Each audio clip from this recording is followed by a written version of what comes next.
Alrighty. So, first, let's go ahead and finish off Reine.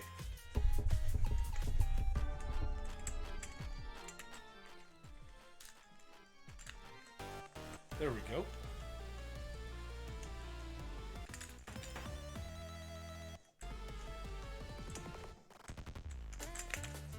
I feel like this one's probably going to be a little bit harder than normal, but still the main goal is going to be going for making her exceptionally tanky. And that starts with this. Ooh, I walked right into that one. I deserve that. Ooh, headphones.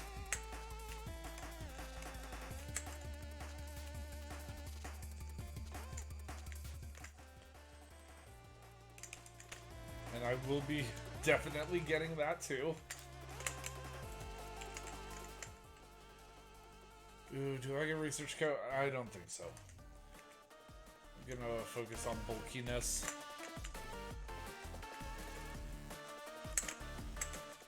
Alright. Tears, perfect.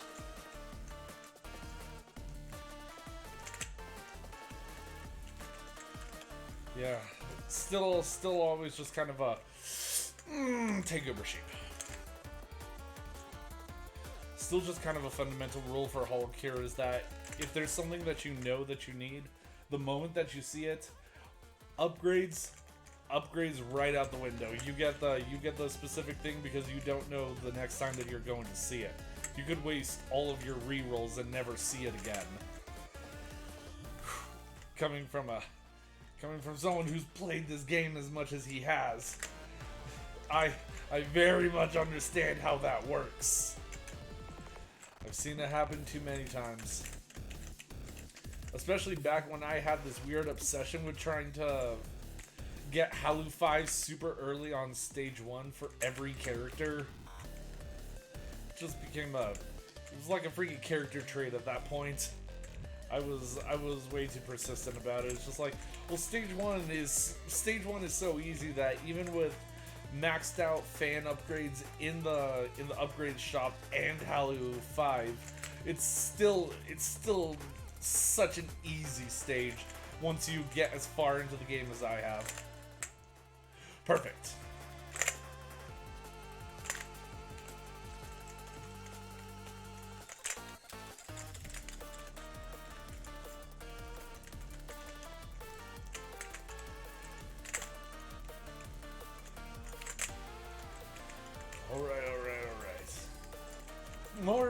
More HoloLive stuff that I've been watching recently. I recently saw a clip concerning who? It was concerning Axel and Risu. It was absolutely hilarious, and because it was Axel's birthday, and she was asking if he wanted her to do it in a wholesome way or if he wanted her to do it in a cringe way. I question why Risu was surprised when he asked her to do it the cringe way, because it's just like, one, this is Axel we're talking about, and two, Risu, everyone wants blackmail on you. Like, literally everyone wants blackmail on Risu because of how chaotic she is. It's just like, bro, if you find someone who says that they don't want freaking blackmail on freaking Risu, you're lying. She is one of the premium sociopaths in HoloLive. There's not even a question about it, and especially after the button game recently, there is no room for deliberation on that. There just isn't.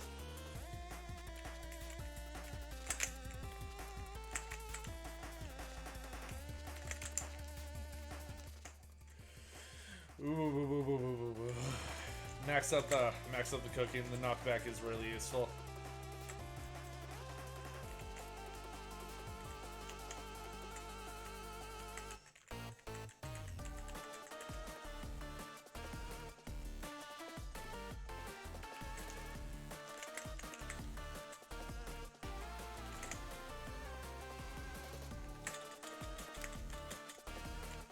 Coins everywhere.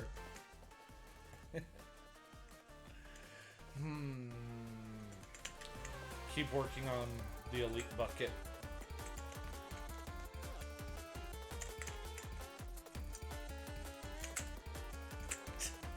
And still playing this stage, my heart aches knowing that Rushia and Mel's Oshi signs are there at the top. I find it so vexing that two of the four that were like the premium Halloween crew for JP are gone, and under the same circumstances, no less. It still gets me to this day. I could never fully find myself a reason to dislike Rushia, and I mean, no one is searching for a reason to dislike Mel unless you're just a naturally hateful person. Whammy water, yeah. I'll get Snowflower Sake. The freeze is always useful. But we're still working on getting that lava bucket.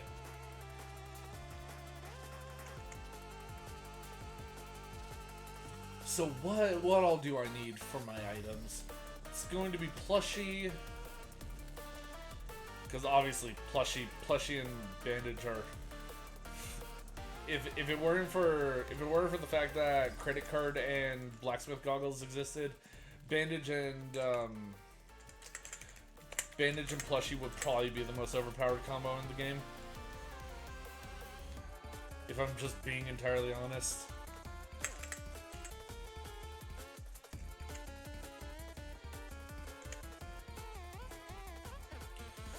Ooh, they're getting so close. Recently, I've noticed a very, I've noticed an uptick in content between Choco and Aki. I really need to actually like start watching it. I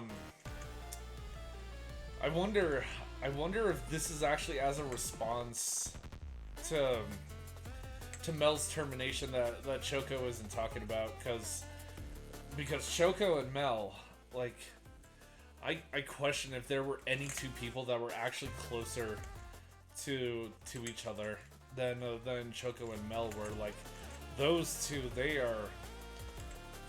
those two are thick as thieves, dude. They've worked together for a very long time.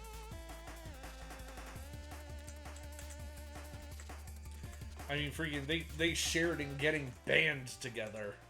They were very close with each other.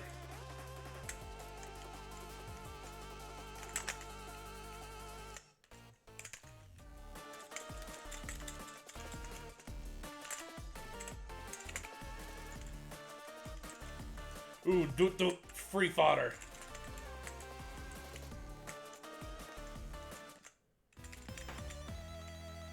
There we go.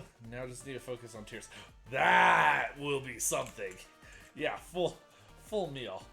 Overpowered for this build. Yeah, start working on getting Uber Sheep to a higher level. You missed.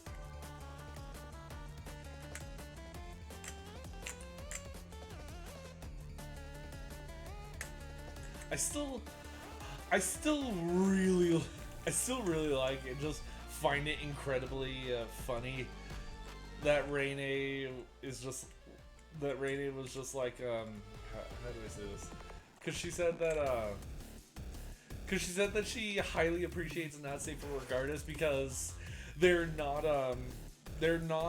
as free of liberty to cheat body proportions in their art with clothing, because most Not Safe for Work content, at least from probably what she has viewed, is generally minimal clothing.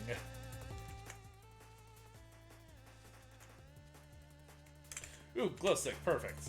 That settles my next collab after Ring of Fitness. Perfect. Now let's see if anything can even get close to me. They're not even touching me. That's the problem, is that I already have a super bulky build going. But alright, so that means that this item slot is definitely dedicated to plushie, and then that just leaves a question of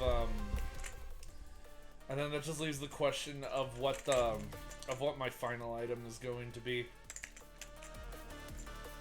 after I collab Uber Sheep.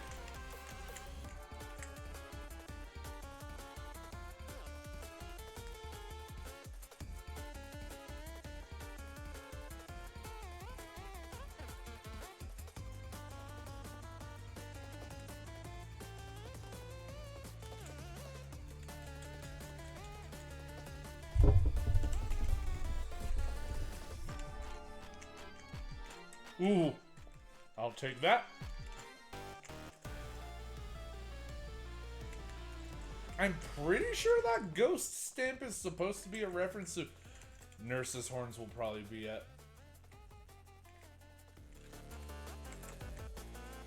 But I'll hold off on grabbing it just because I want to get plushie first. Just for the sense of security.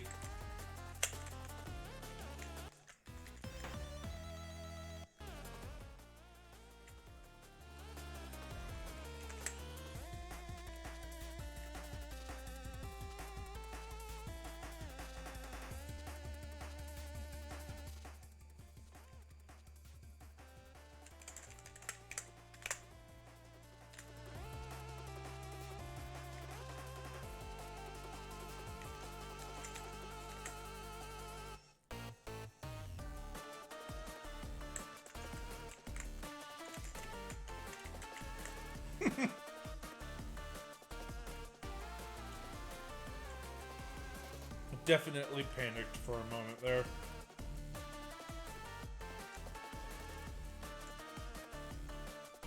But honestly, just moving out of the center tends to mitigate the majority of damage.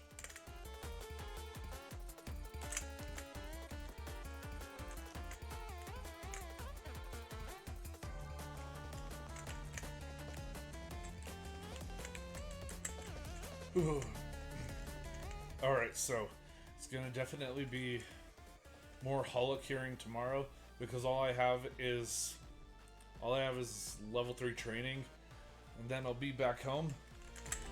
I mean, I might even stream early if I don't end up going to bed after I'm done talking with my partner.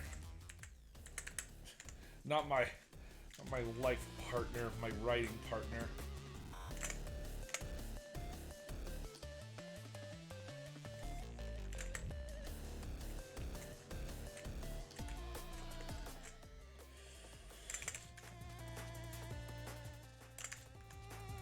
Definitely working on getting that collab up and running as soon as I can.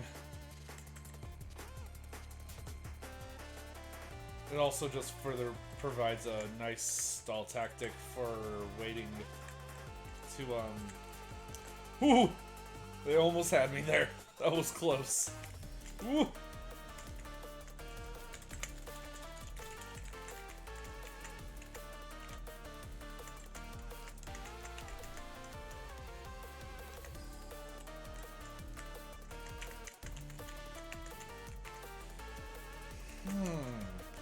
I guess that actually raises a different question of...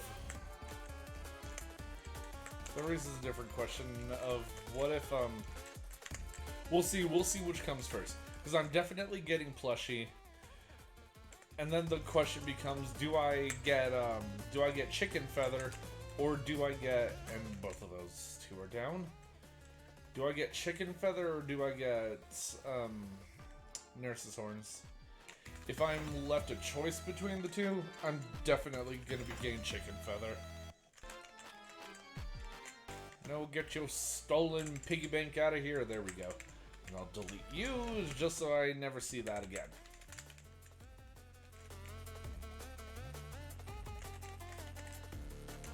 And so, unless a million anvils just spawn to help me get my next collab going sooner, I'm definitely getting the golden hammer before I get my third collab.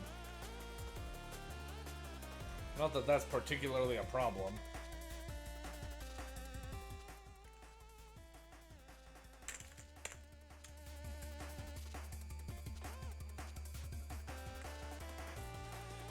And there we go. We hit a little bit of a relaxing period again.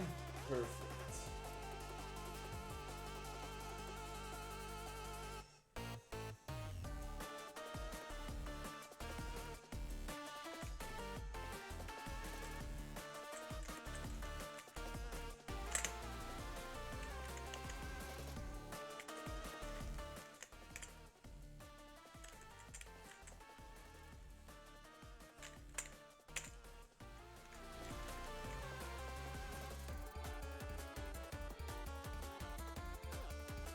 There we go.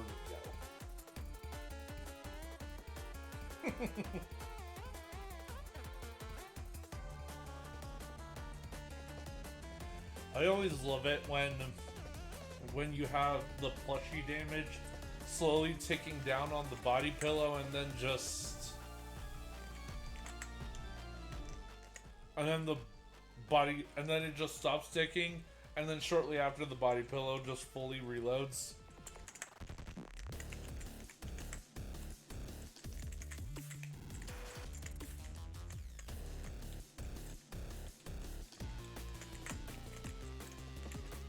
There we go. Finish up pillow.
Alright, and now we just wait for the golden hammer.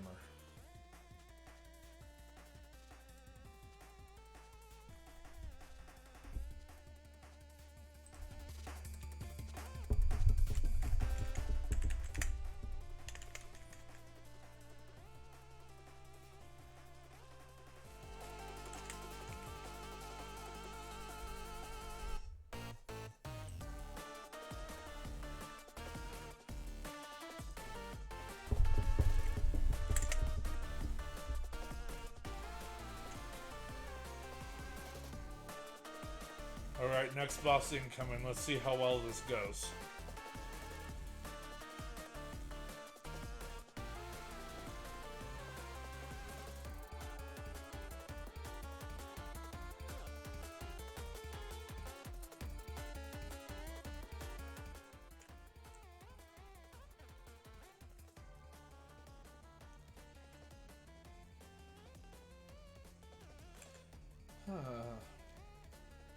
It probably would be good practice to do Fujoshi.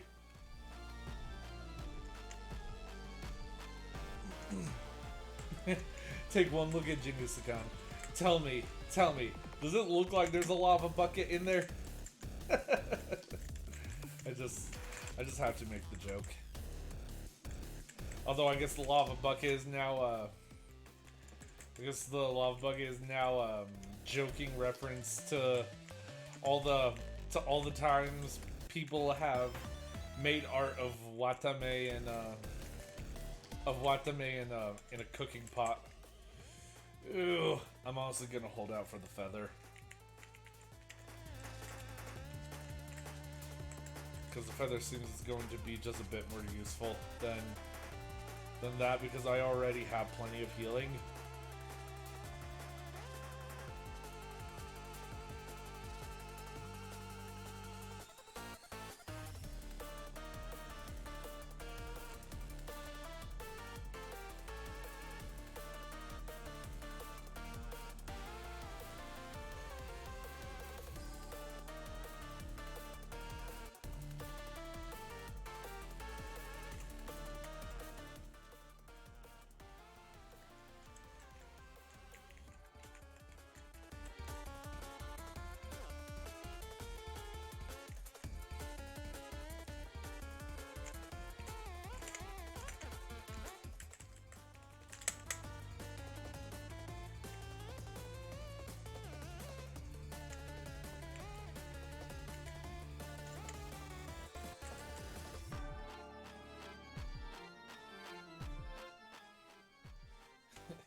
I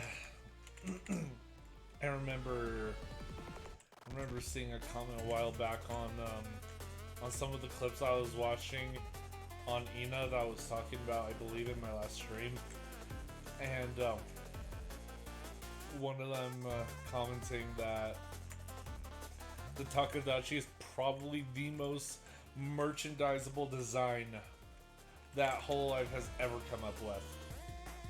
And I honestly tend to agree. They are... I mean, just look at them, dude. Just look at them! They're adorable. They're adorable, they're simple, they're whimsical, and honestly just, yeah. I could go on and on about it, but it's the Takadachi. Anyone that knows, they know. They just know. It's just the way it is. They just want it that way. I actually watched a number of other HoloLive girls actually sing "I Want It That Way." Now it's not just Suise anymore. I watched Reine sing it, and then she forgot how to sing it in the middle because she didn't actually forget how to sing it. Turns out she only knew the song from memes, so she was never actually familiar with that particular part of it.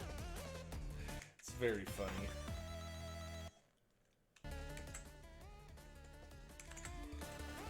Yeah, I'll just go ahead and get that out of the way, because then items are completely out of the way, and I only have to worry about weapons now.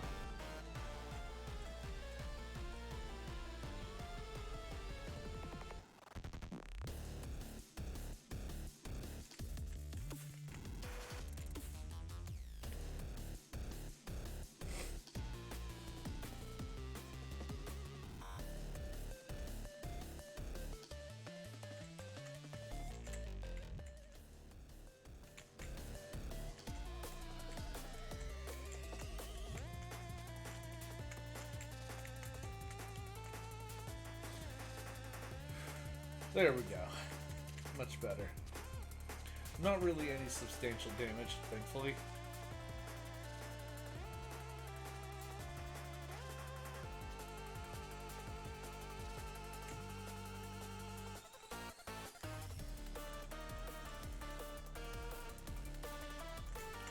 Nope. You get out of here with that. I don't need that noise.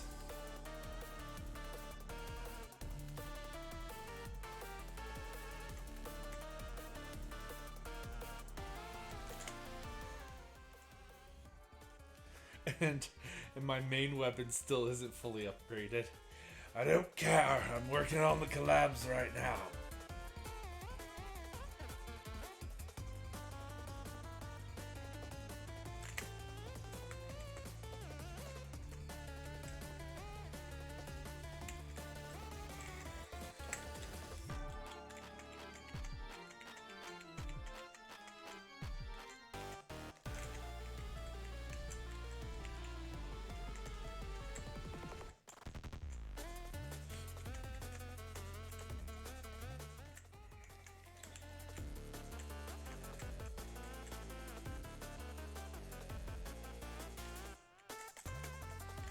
Not today, Bubba. Not today.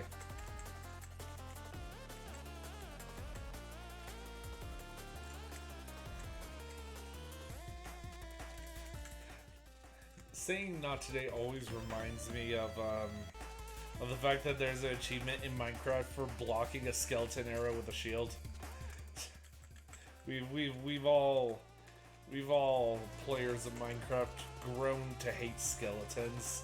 They're a special brand of annoying. Always will be.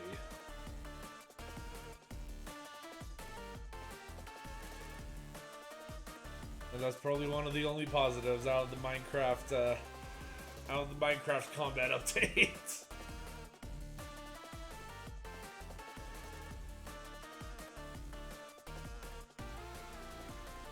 God dang, nothing's even getting close anymore.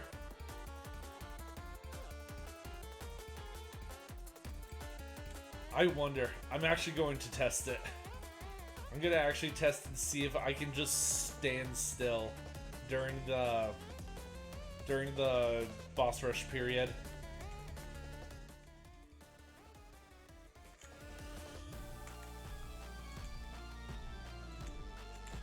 What the? Why is there suddenly so many anvils?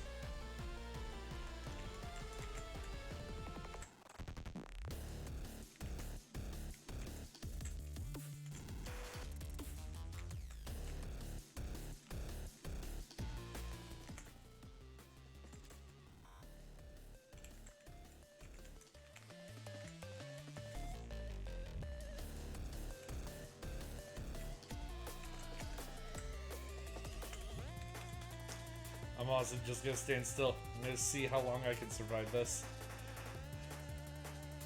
Oh my god! No!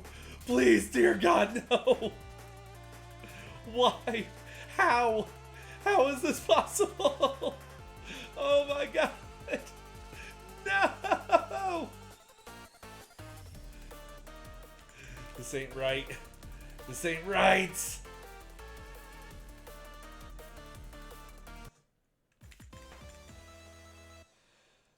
Oh my god.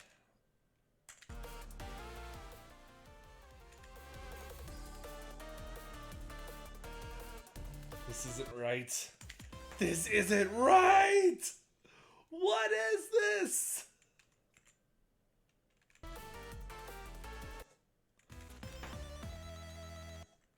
I hate this. I actually hate this. Why? Why is this a thing?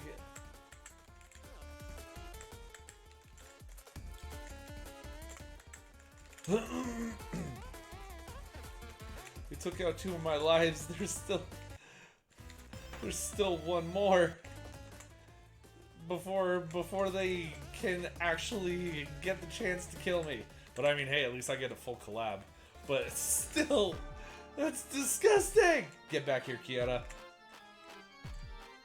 Oh, and hey, for once, Kiara's not one of the first ones to die. Still doesn't mean that this stage isn't over yet.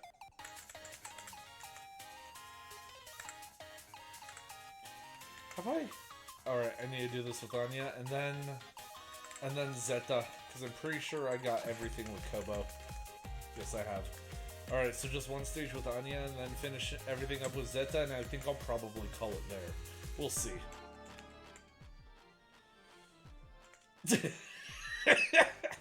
So this is going to be even more. This is going to be even more evil than doing this with This is going to be even more evil than doing this with the others, just because Anya's got that healing and the freaking 75% slowdown.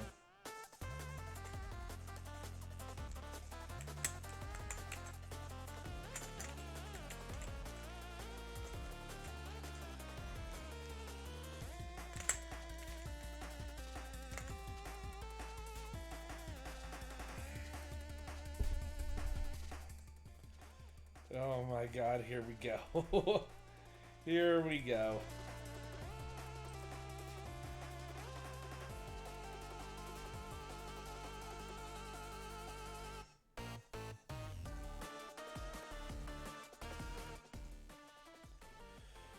Ooh, full meal. Yeah, I'll take that. I'm gonna probably go for the exact same build as I did with Reine. Alright, I'm out.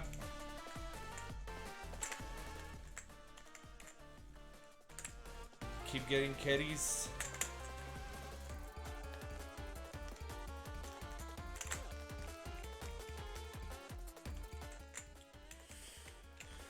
Keep getting it.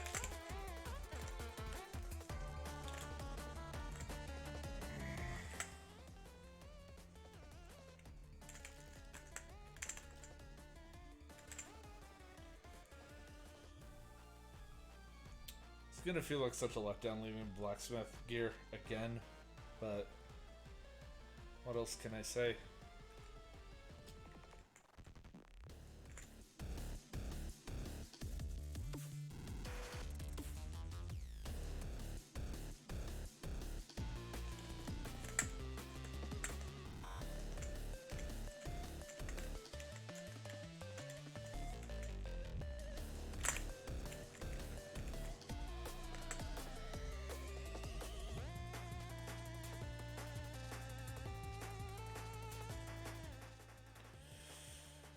Bouncing ball.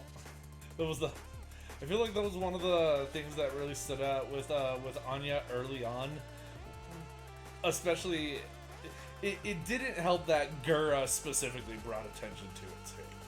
And wait a second, my mind is blinking. Doesn't Anya have the same mama as Gura?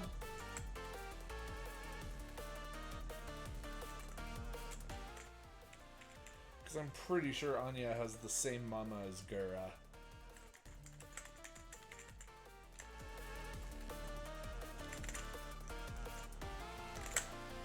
Either way, I really like Anya.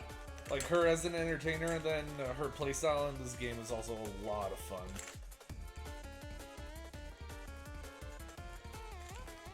A lot of fun in the trolling sense. Perfect. I'll take that.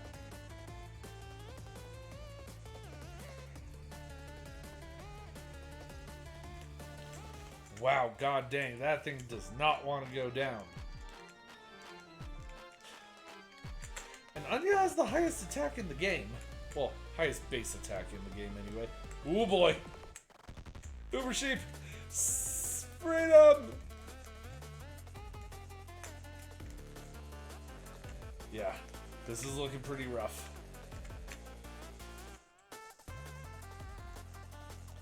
Give me that burger. There we go.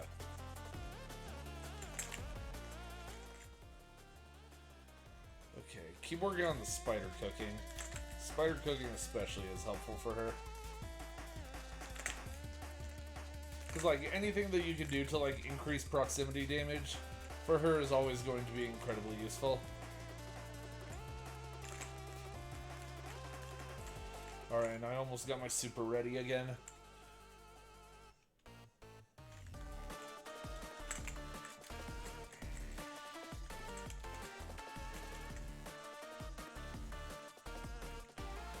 My god! It's like this thing is made of nanomachines.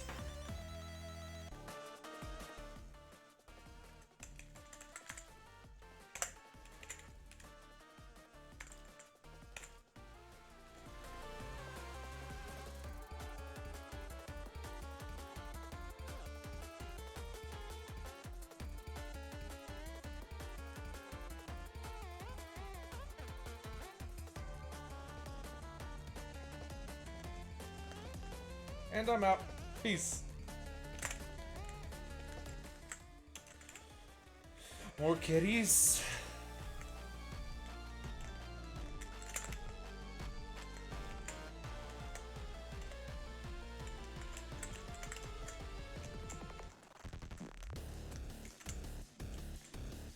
And hopefully I'll get my super soon and get in there and take out Obake.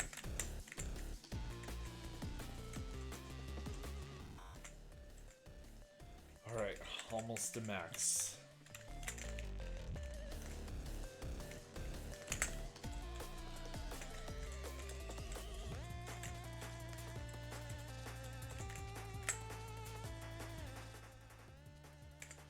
Headphones, perfect. I'll take that.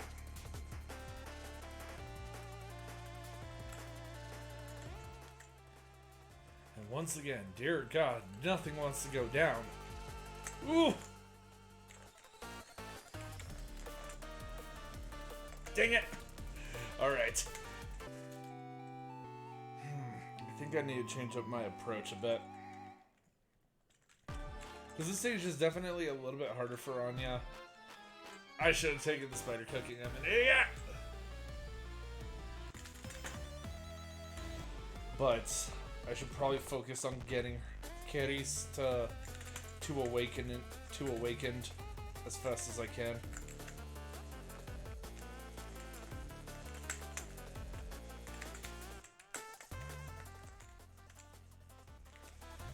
There we go.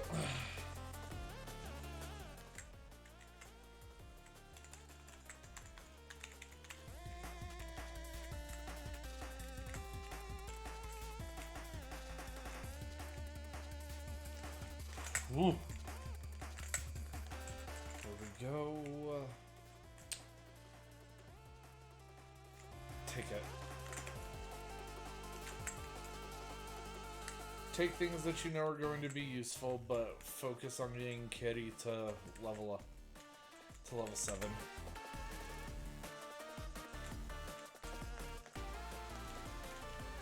Because it's absolutely integral to how she plays. Because I mean, it has so much knockback. You would dare. You would dare show up at that moment. There we go.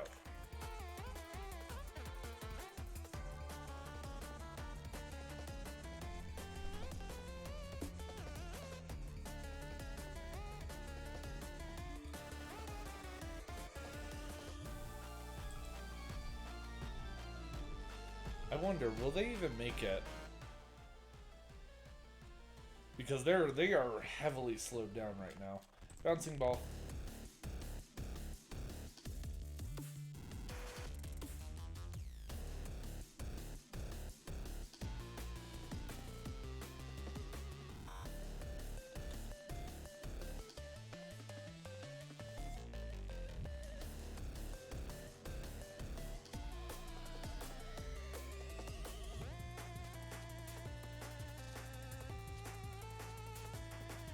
Either way, I can just sit through that part.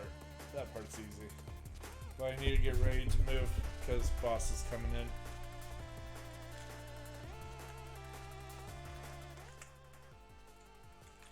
Spider cooking, perfect.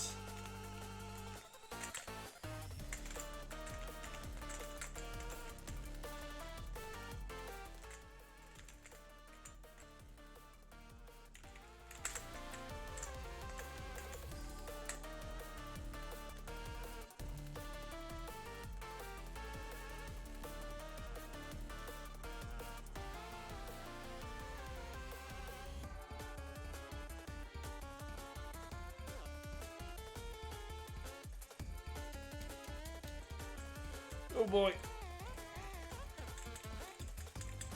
Dang it. Alright, I need to not get too comfortable. Because this is proving a tad more difficult than it should be.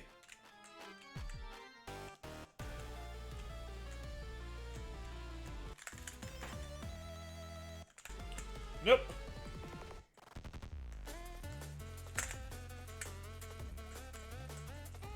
She's already got copious amounts of healing coming up in the build that I have, and the fact that she has slumber.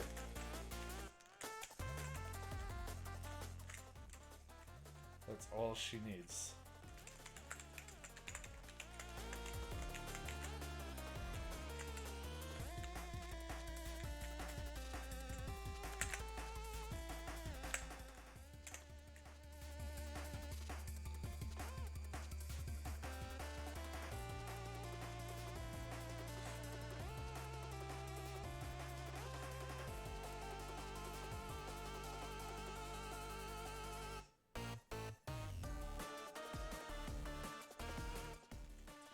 I love how slumber basically serves as like some kind of stalling tactic to try to get her super.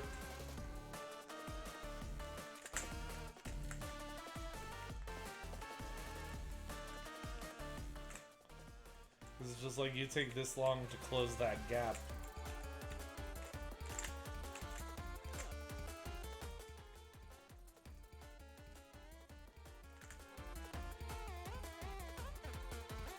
Got him.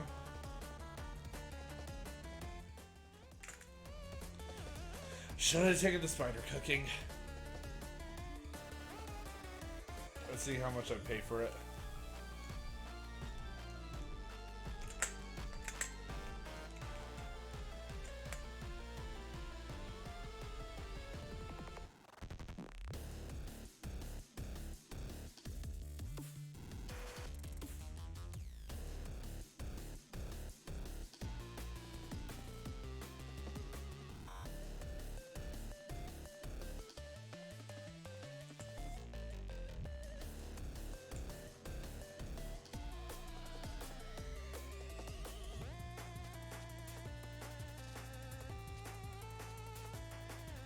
Oh my god, that one is stubborn. Is it just out of my attack range?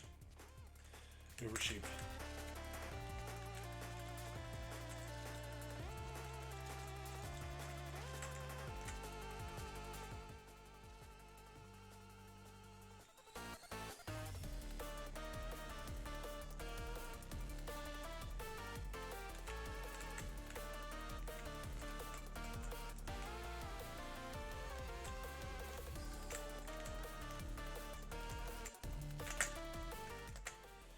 Oh my god.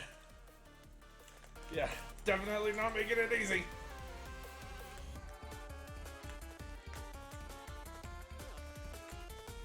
Yeah, once again, this stage is reminding me why I don't like taking chances. Not on this one.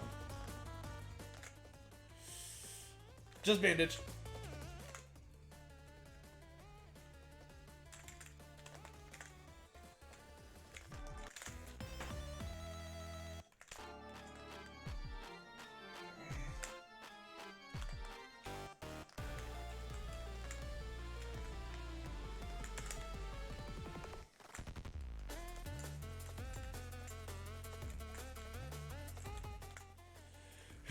Full on panic mode right now.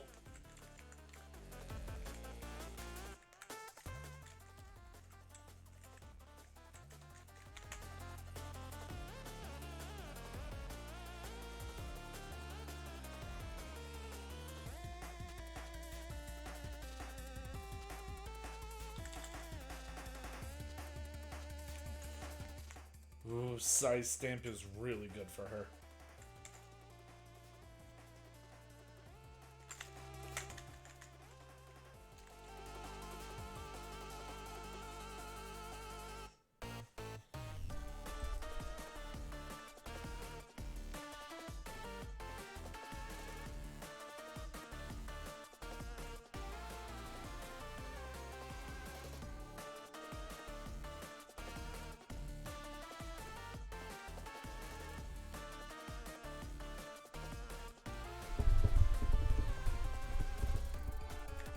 Jeez, that guy don't know how to quit.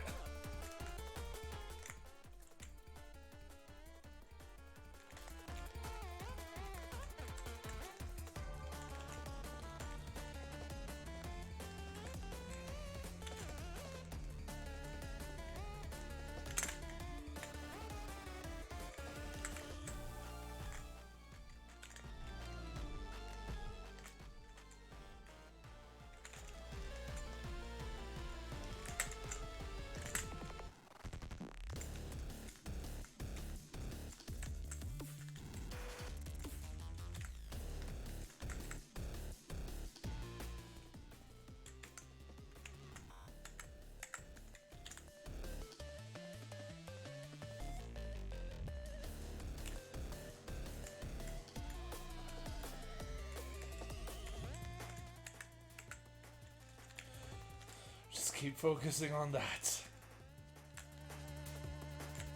And take the body pillow.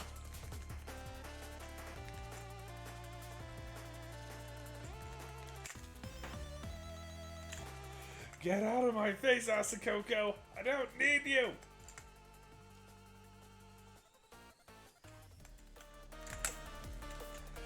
And it just keeps coming back. It's like freaking Smash Mouth, and they don't stop coming, and they don't stop coming.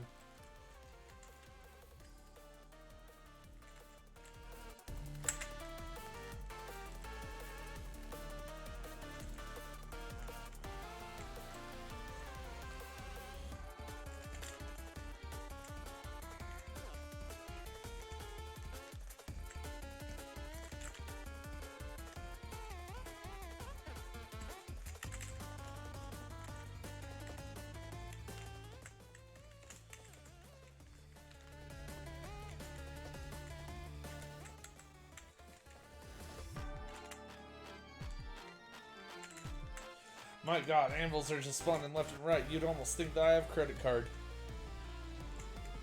No, I guess I'm just getting lucky this time. I would use my super, but it's not going to come back in time for the boss. So, I'm gonna hold out on it. Or maybe I can use it here. And then hopefully I'll do enough damage to the boss that when I use my super, it will actually take it out.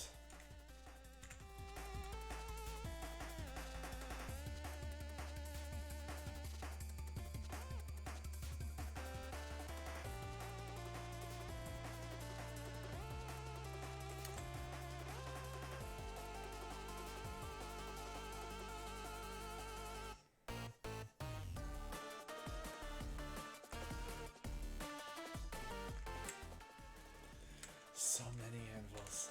I'll take it. Oh boy. Those are fast Shubas.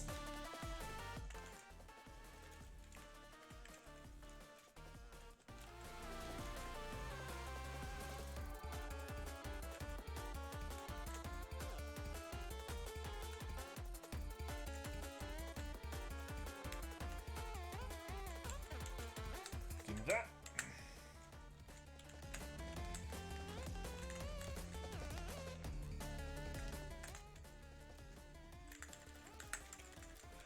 I'm honestly on a vengeance quest against that freaking tail now, dude.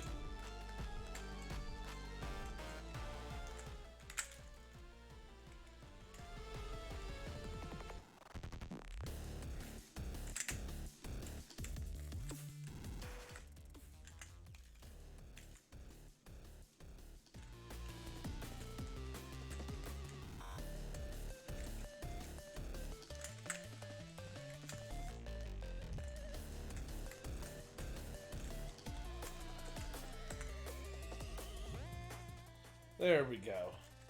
Oh hey, tears. Perfect.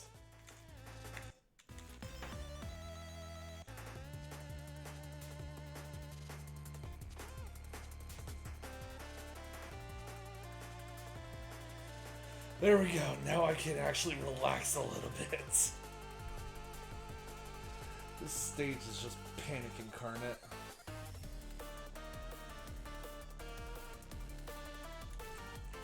What in God's name just happened there?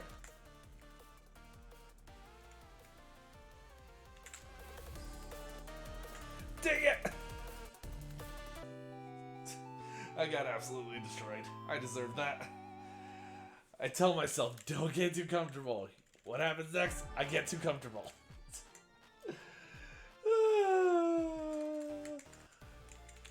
King of jinxing myself now.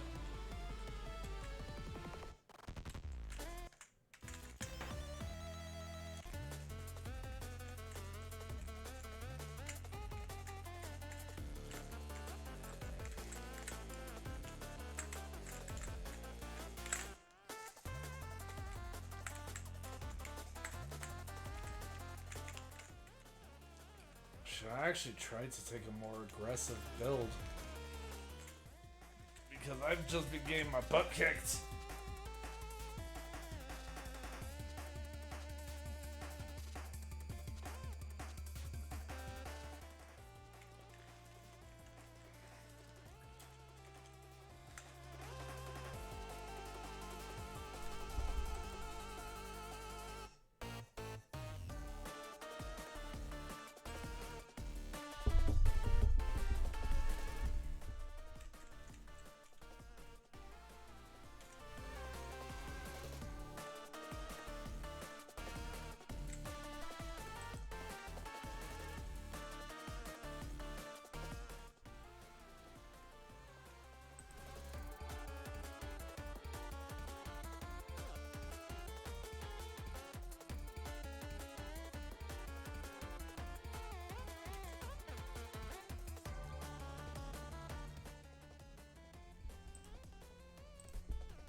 Yeah, I'm gonna try defensive build one more time, and if that don't end up working out, well, I'll probably shift to a more aggressive build after that.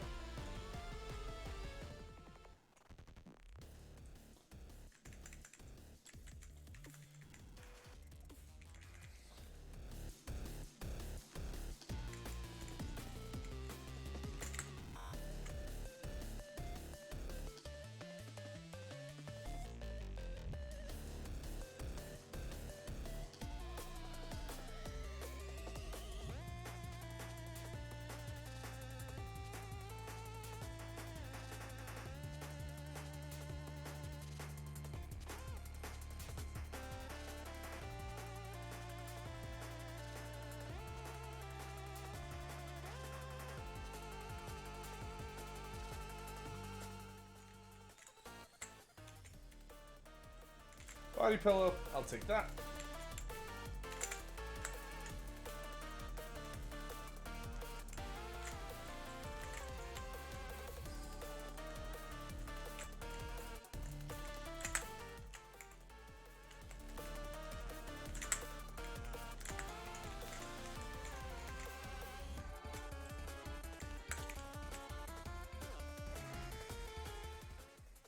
There we go.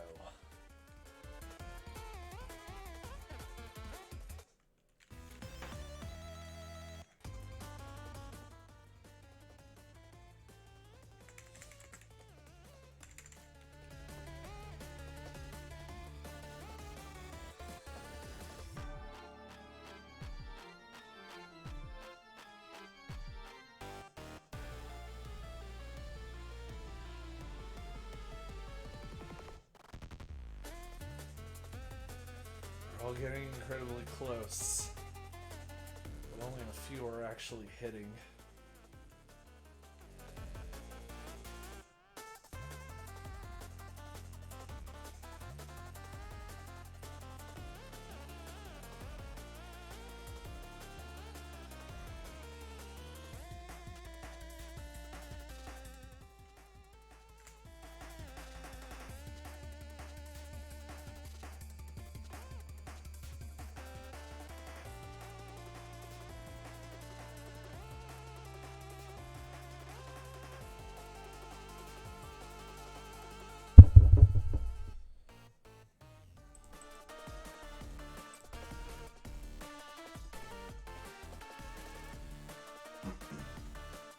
Oh my god, there's so many of them.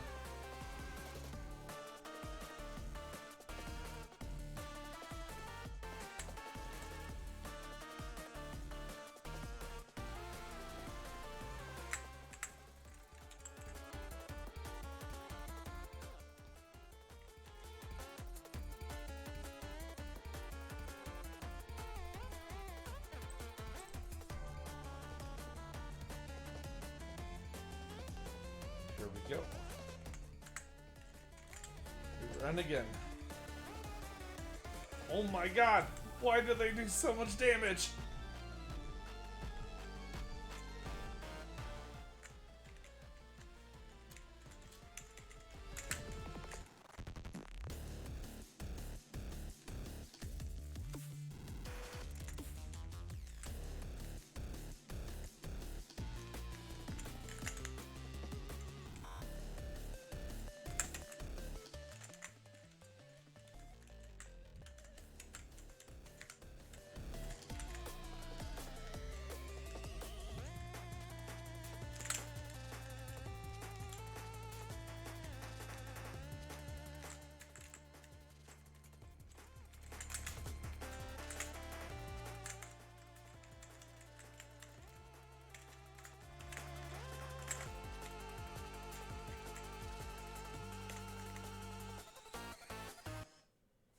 There we go.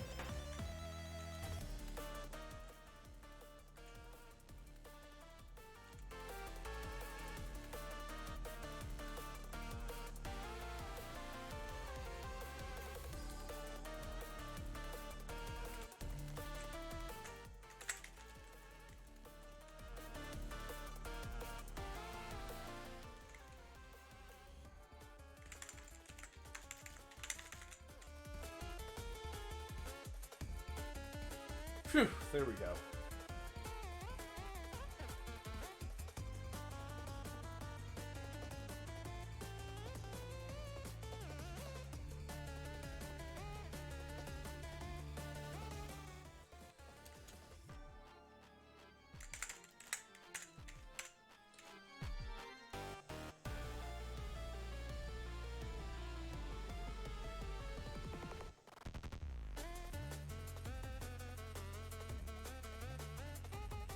I wonder, with the collab up and going now, will I actually be able to take out the next boss in just one go? We'll see.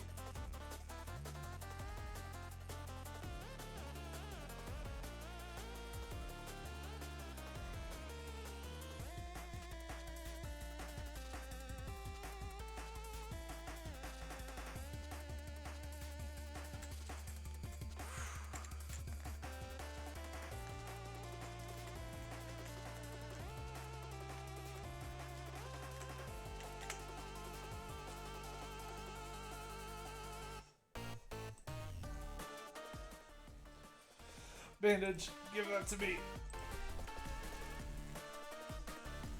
Nope, could not do it in one go. Run!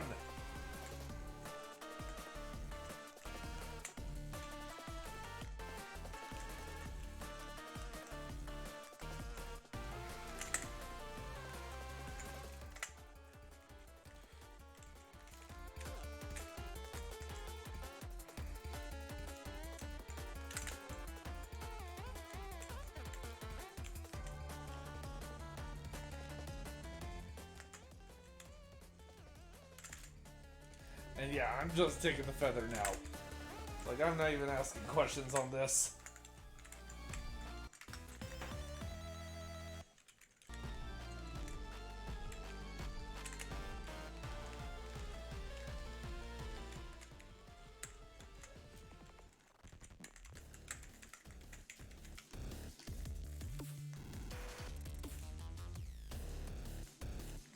Still haven't gotten to her sheep though. Keep that in mind, so you don't lock your super collab.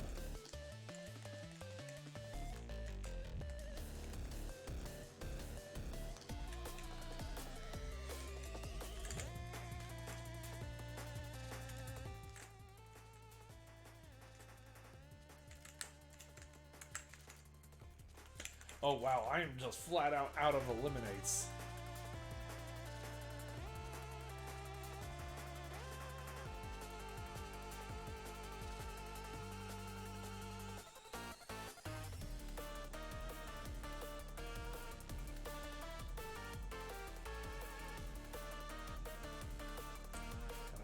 There's an attack reducer that comes in at that moment.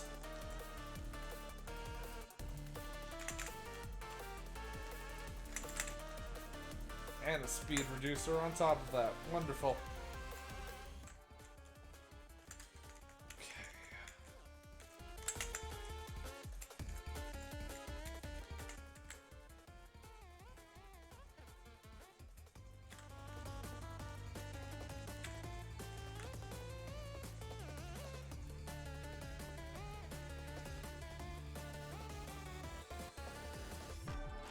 Ooh, there we go. Despite everything that I know about HoloLive, the one thing that I don't know is what Shion's fans are called.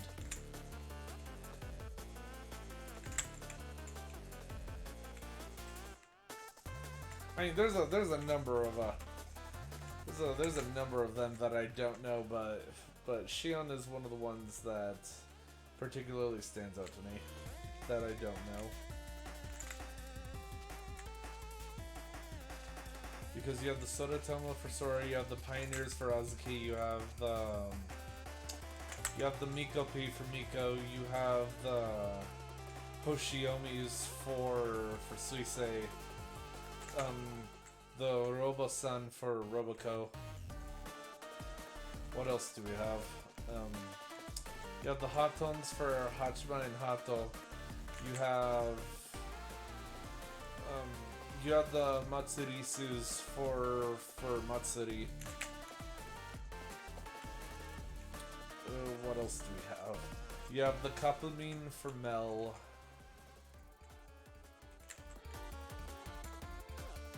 You have the Rose tie for Akira's.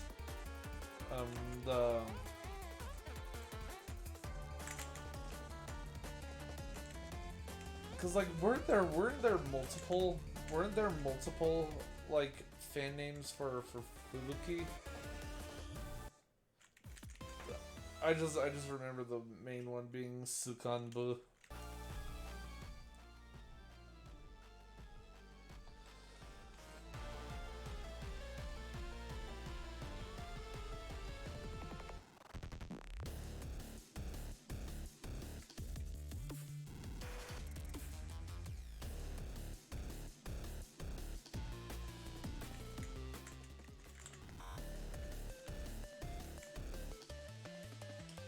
And then after that, for gamers, obviously you have the Kurone, Suki, the Onigirias.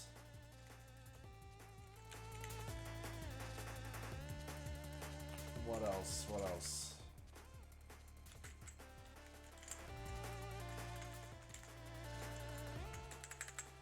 And then you have the Mio Femme for Mio. I don't know how that one ended up skipping my memory for a moment. Cause like other than Fubuki, Mio is the one that I tend to watch the most out of gamers. With Okayu being a pretty close second.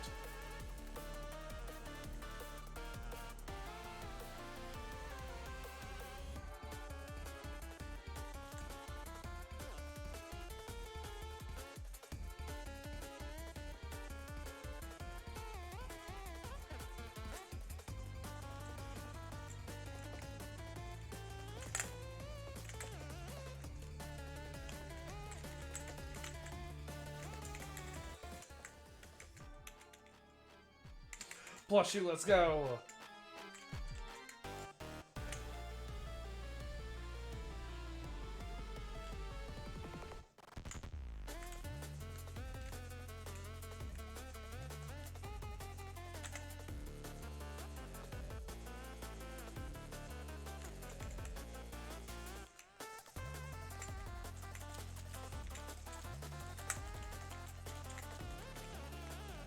Oh boy!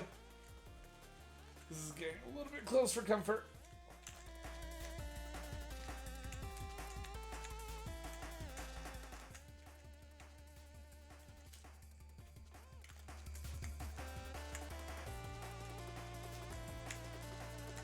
Ooh, that was close.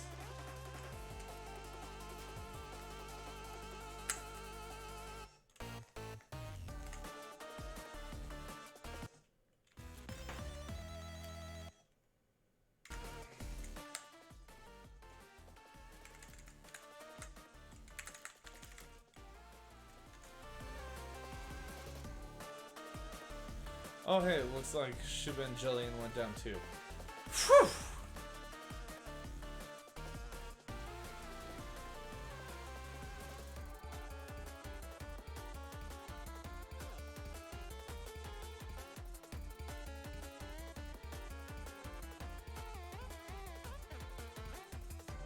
Muna really increased her power level recently. I have to point out. I love how quote unquote increasing your power level in Hololive is just basically the suggestion that they're doing more lewd things. I both love and hate that.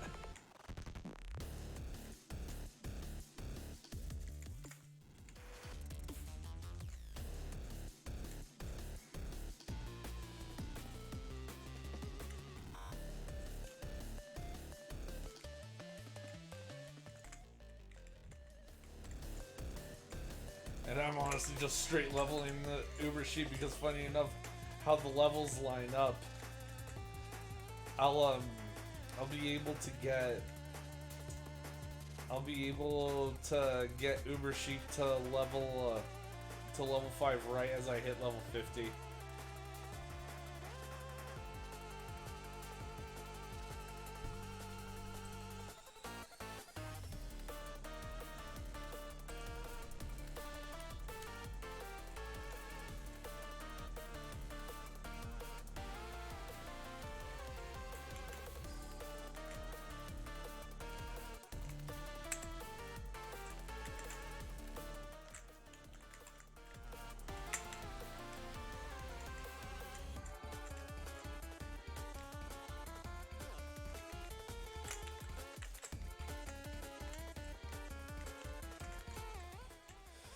What do I use this on?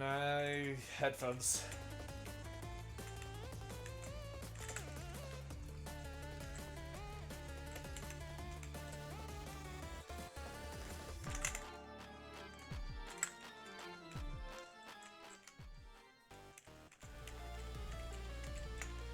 And there it is. All mine.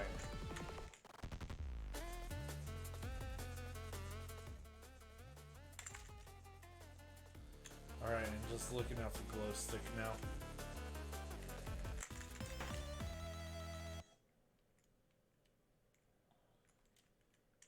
Yeah, sure, I'll get BL again.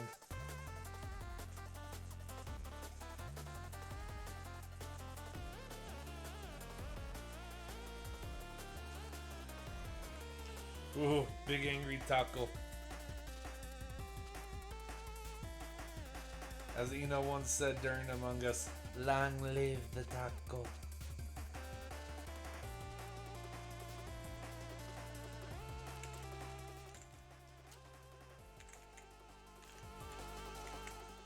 And here we go. Super collab time.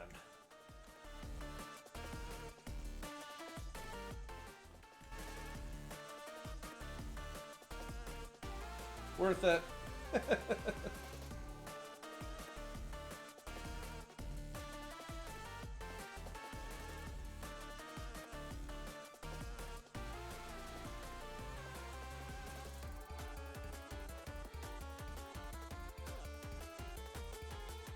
Okay, so final item, probably gonna want to make it full meal.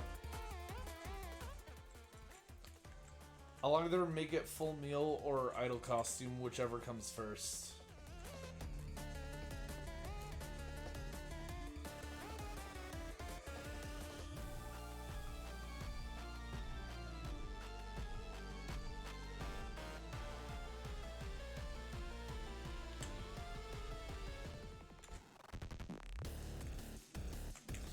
I need to learn to time that better, just so that I don't do something stupid.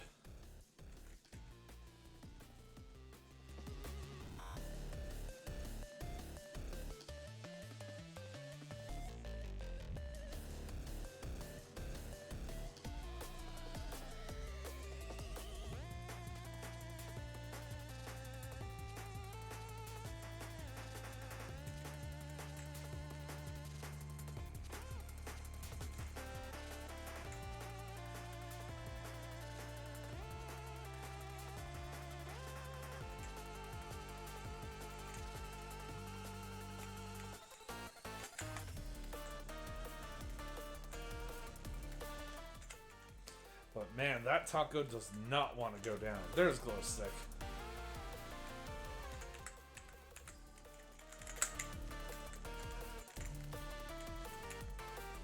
About time.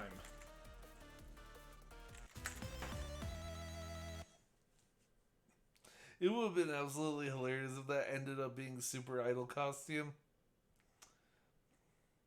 Cause then I would be just like, alright, this run is set. But yeah, this run is generally going to be set the moment that I get the idol costume. Idol costume or full meal.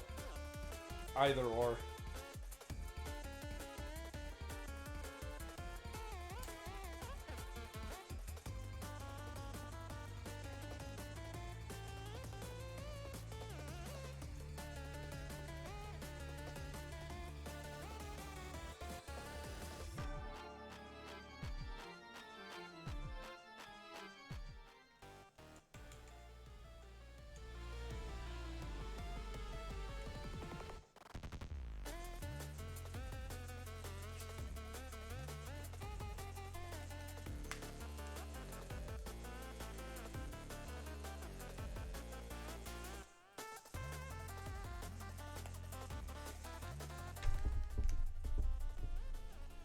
Hey, flower stamp. I'll sell that.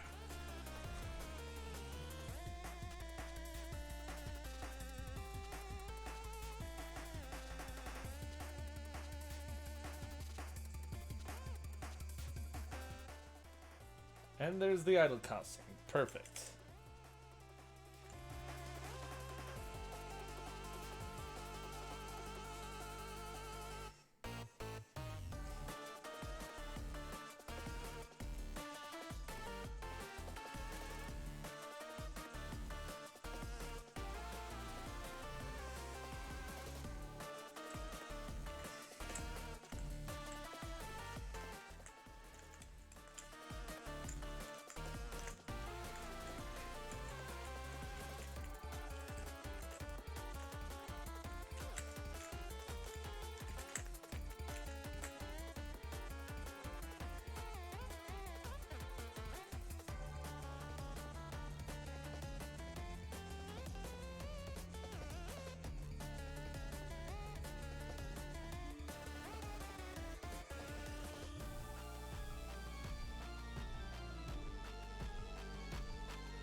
bit of a... How do I say this? Because it's a bit of a slower stage. Although, I guess that's just kind of a symptom of Anya's playstyle.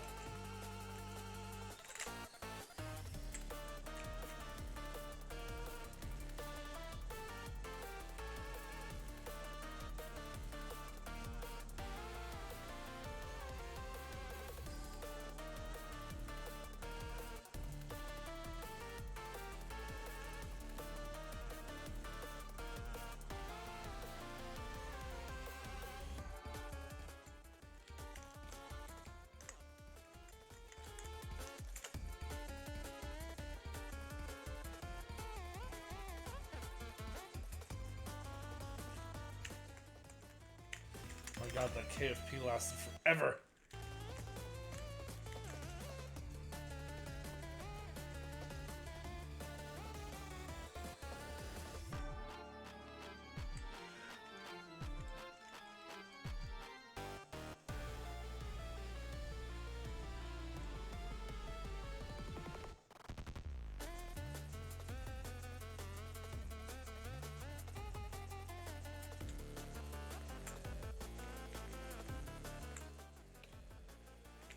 Will it despawn? Let's see. Yes, it did! Ah!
Alright, got 2 lives left.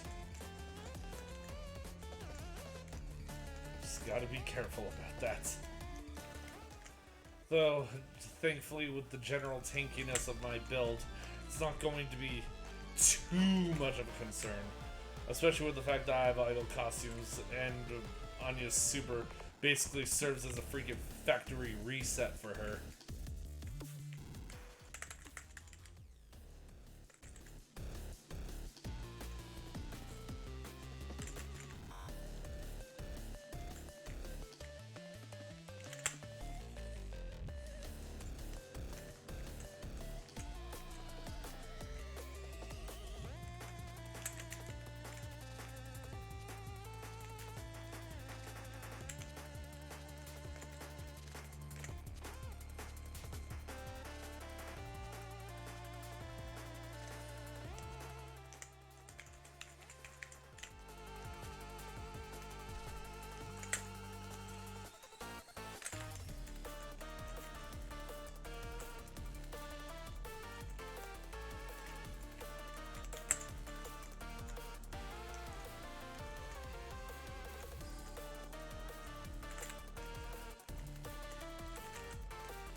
Ooh, one of them went down.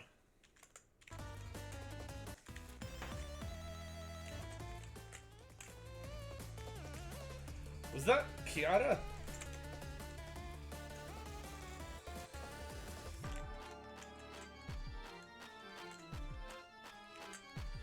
Wait a second, where's Callie? Callie went down too?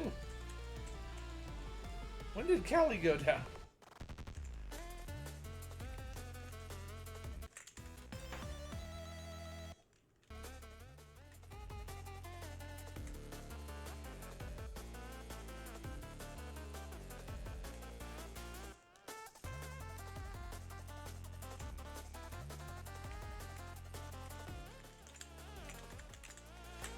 Either way, I already have this in the bag, so not too much to be thinking about.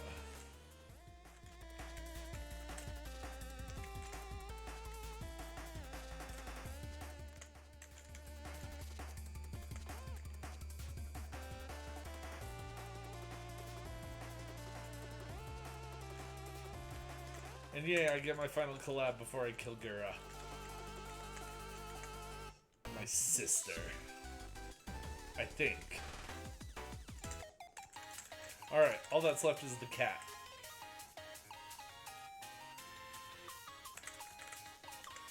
Alright. 4, 2 hard, 3 hard. Alright. Let the fun begin.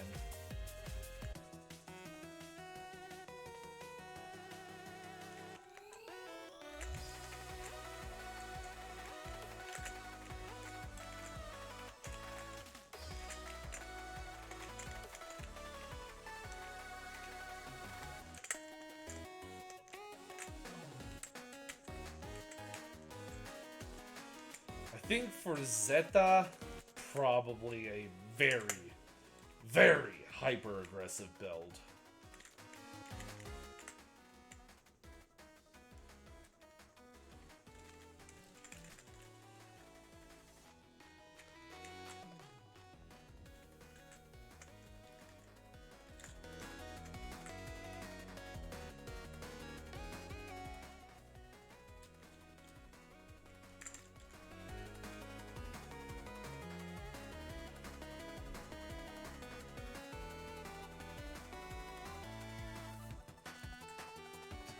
I always found the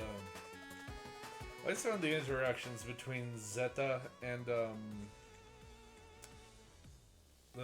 interactions between Zeta and Axel oddly charming. I like them. I like them a lot. They're very funny.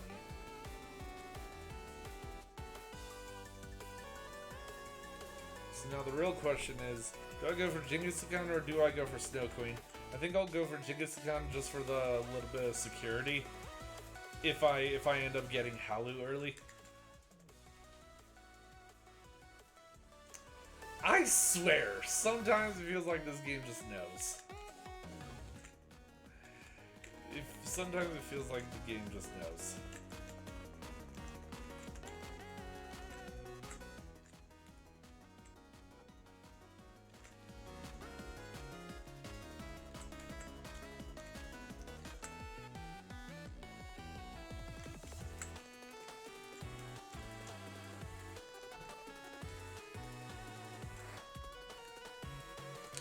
I remember the first time that I really read the dialogue on Zeta's character, and I just found myself very confused, not understanding how that would visually present itself. And now that I've actually played her, it's just how was I so stupid? Cause it was definitely a unique take on a character. Don't get me wrong, but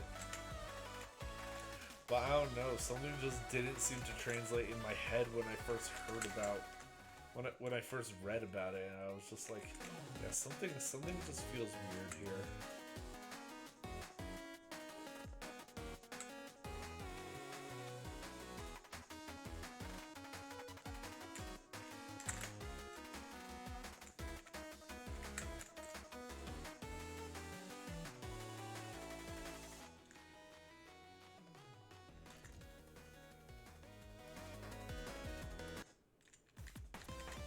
What the?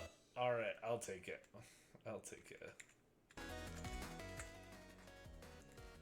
But wait a second, did the boss just drop an anvil too? I'm taking that HP up. I like that. I like that HP up. In the context of doing a Genghis-Khan build? Well, an aggressive Genghis-Khan build.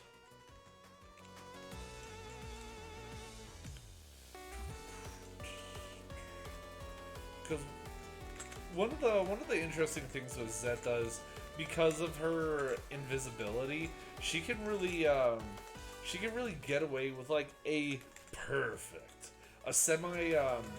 a semi-healing, semi-dodge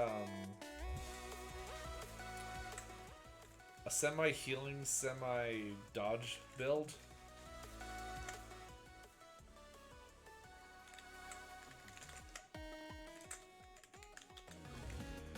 And both can work in tandem to making her like incredibly difficult to kill.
Yeah, Zeta is very unique in that sense, and I really like how it plays out.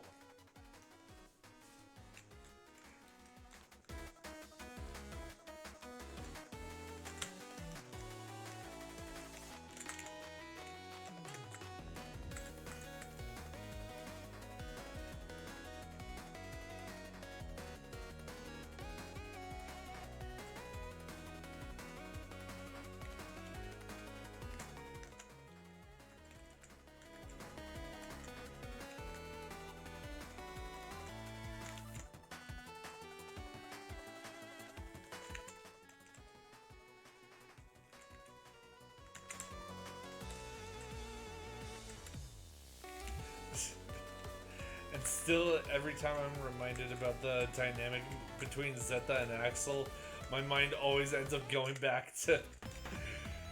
My mind always ends up going back to their Dona Keep Talking and Nobody Explodes collab. Oh my god. The amount of winging it that Axel was able to get away with was ridiculous. It was absolutely ridiculous. And the fact that especially that one point when he was cutting the 6 wires. Oh my god. And he got all 6 of them right. He didn't get one of them wrong. Was ridiculous. And funny enough, if I take a moment here, I can do the math in my head to see what were the odds that he would have actually gotten that.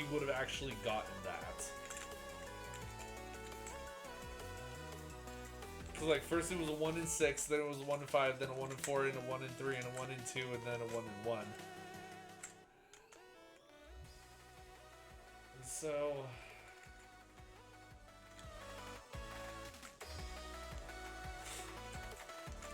now my mind is like thinking. So 1 in 6, and then 1 in 5, so 1 in 30, 1 in 4, 1 in 120, 1 in 3, 1 in 360. And then 1 and 2, so 1 in 720. So like,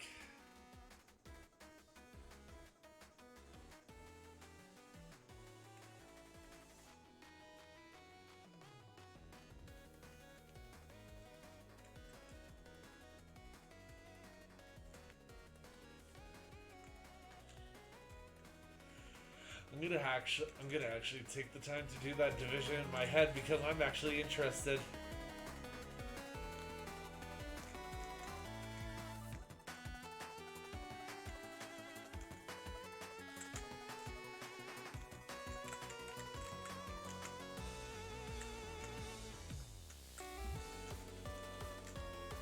So that's like,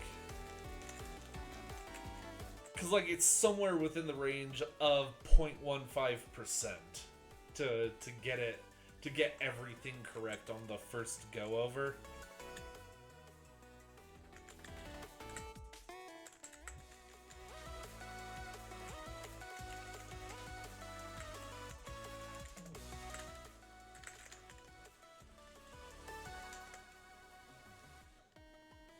Because in all truth, it's something even worse than 0.15%.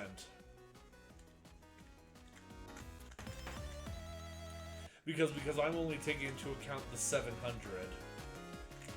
Whoa, god dang, I got destroyed there. Alright, don't be overconfident with the Zombie. Sorry, Zeta. But yeah, 0.15% at best. But I guess the other way of saying it is just the fact that, I said it was like 1 in 720 or something like that. Which means that there were 719 scenarios that he could have gotten it wrong. And only one scenario he could have gotten it right. And he just freaking Avengers Endgame that thing. It was hilarious. It was absolutely hilarious. Just Avengers Endgame his way right out of that. 13,605,000. I like those odds.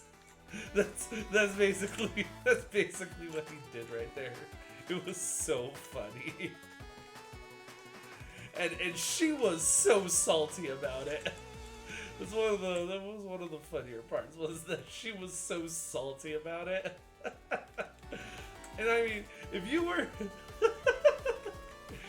trying to sabotage someone and they just freaking winged it and they got it right, how could you not be salty about that? That's just horrible.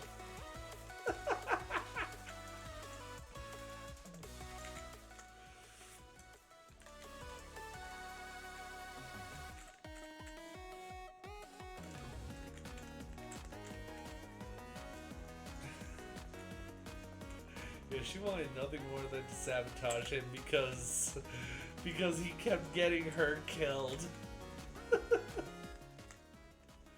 But I mean, that means Zeta, you just do the reading and have him defuse the bomb.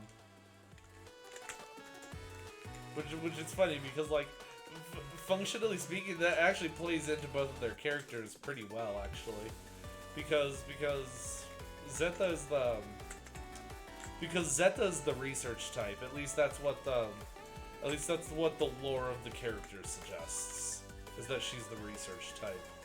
So she's a lot better with reading. Meanwhile, with Axel, it's just like, well, one of the funny haha memes, funny hee hee haha.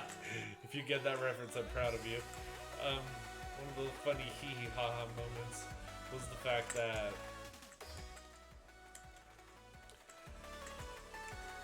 and suddenly my train of thought just got derailed. But so the point is that, oh yeah, the hee hee haha, because friggin' Axel doesn't read. Cause like he can read, but like he doesn't like to.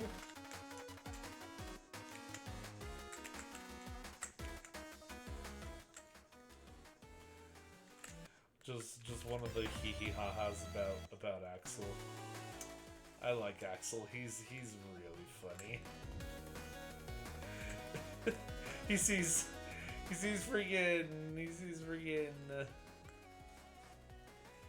all these weird symbols and he's just like, I see ancient Greek, I see hieroglyphs, I did say emojis.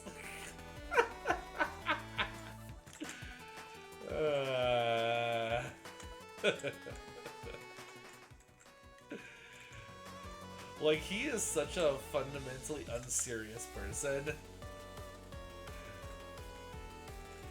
You have to love that.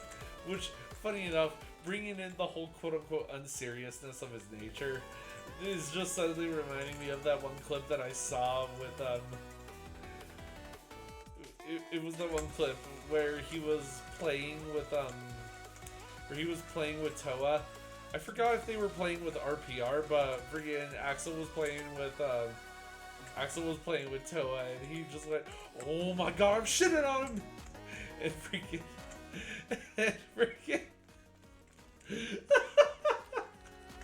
freaking Toa just goes, "What?" And I just like, it's like a lot of us would like to think that she understood exactly what he said, and she's just like, "Excuse me, you want to run that by me again?" But we all know the reason she said that is because she didn't actually understand what he said. Still doesn't detract from how funny it is that her freaking response was, "What?"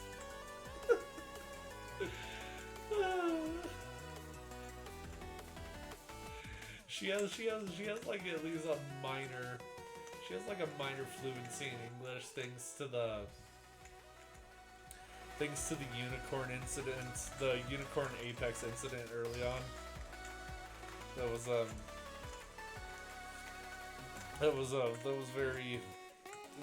That ended up really helping Toa in the long run, because she didn't have to worry about all the unicorns so much, and even ended up establishing a relatively larger English audience than well, basically everyone else in her generation. Because the only other member of 4th Gen that really had like a significant English audience was Coco.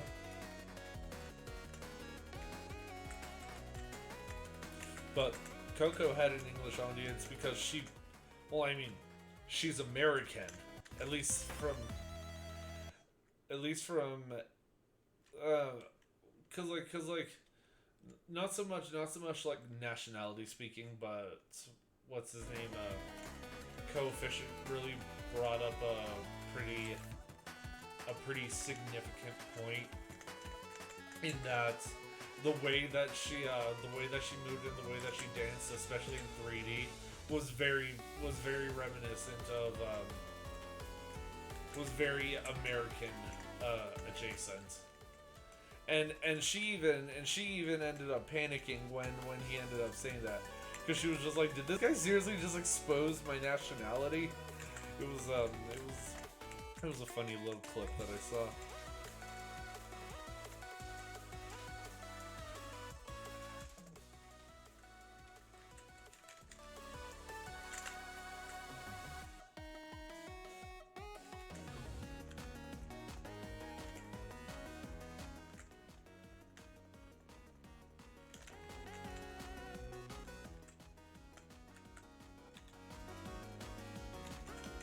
Alright, duly noted, there's a stamp right there.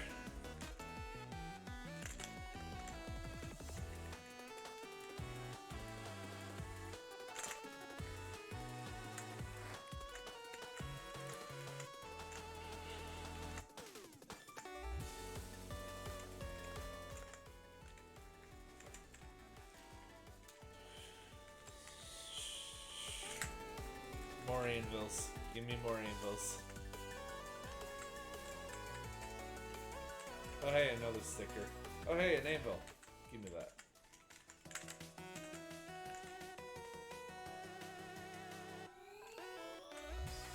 Yeah, the one thing that's just not showing up is Halu, and I'm probably not going to take it because 6 minutes in, it's a pretty bad move for this stage. At least from everything that I've learned. It's a pretty bad move to do that.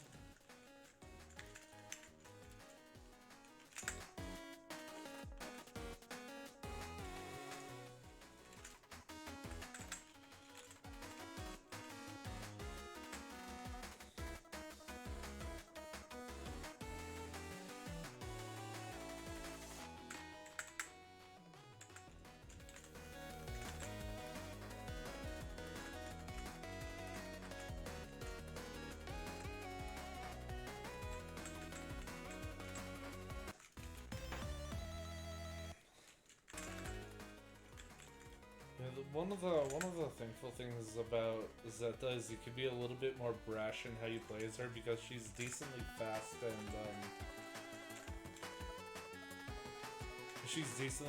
obviously she's got the invincibility that comes back relatively regularly. I'm pretty sure it's like several seconds faster than Fubuki.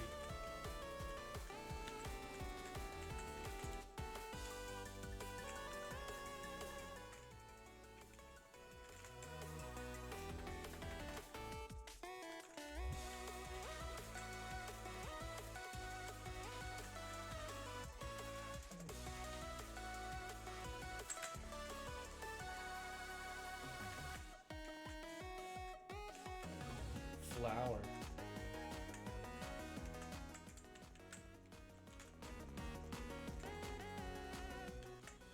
Ooh, be careful about that. Don't get overconfident like last time.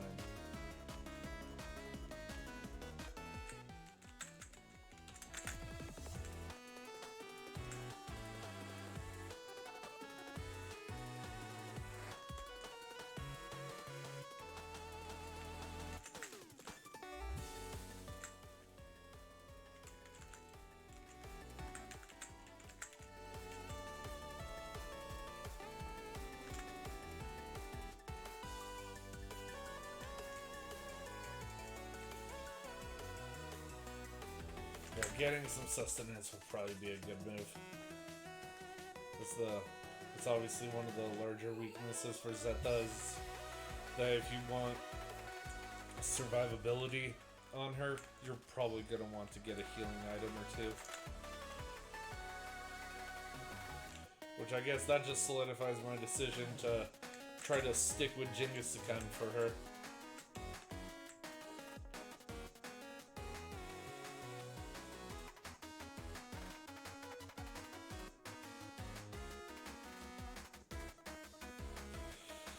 But also, god dang, freaking Zeta's main weapon does a ton of damage. Like, it does a lot of damage.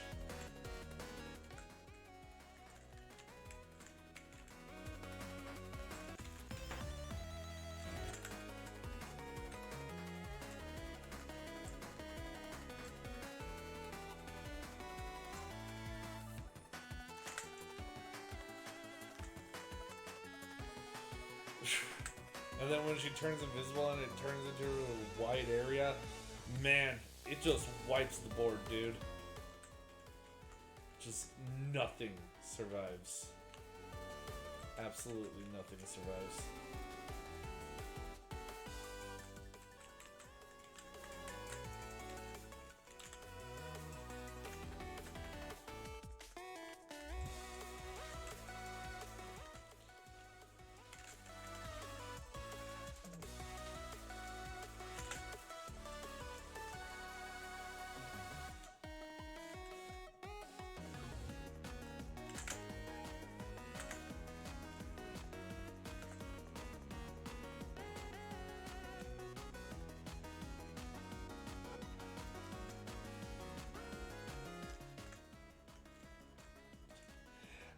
I love it. I hate how effective that is. Just Zeta things.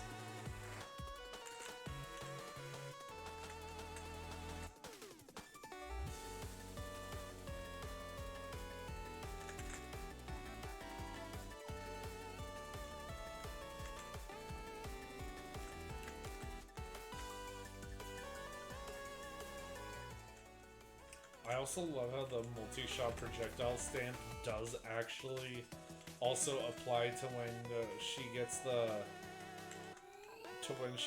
AoE.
And just like that, Udine is down.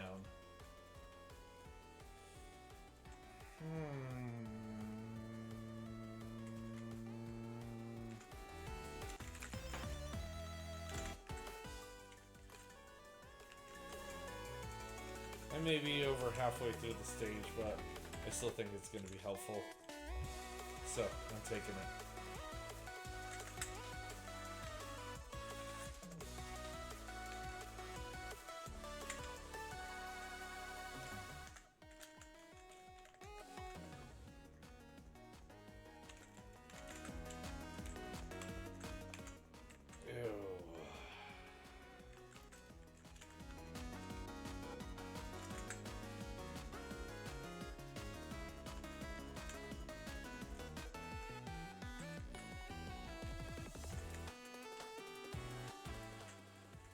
There we go.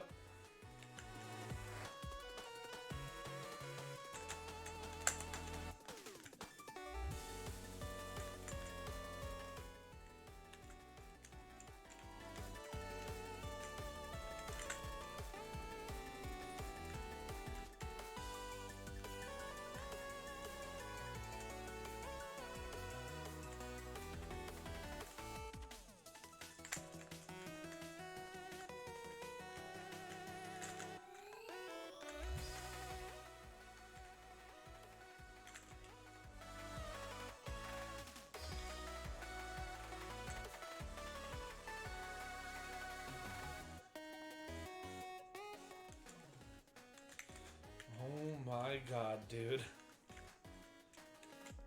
Why is that as strong as it is? That is ridiculous.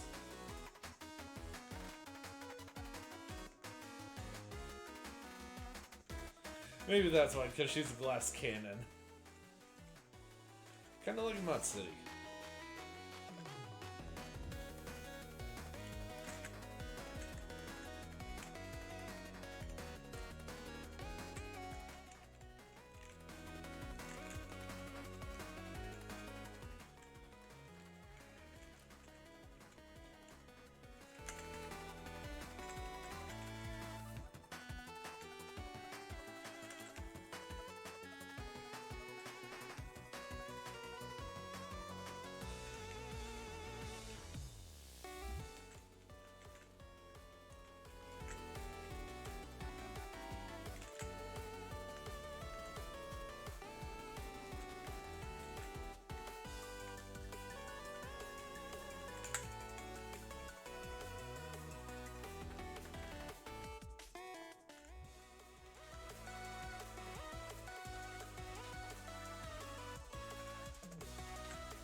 I'll take that.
Oh my god, still takes it out in one go.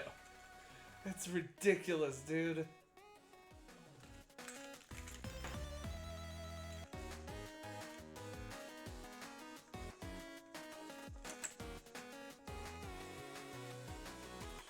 Ooh, there we go. There's the hammer.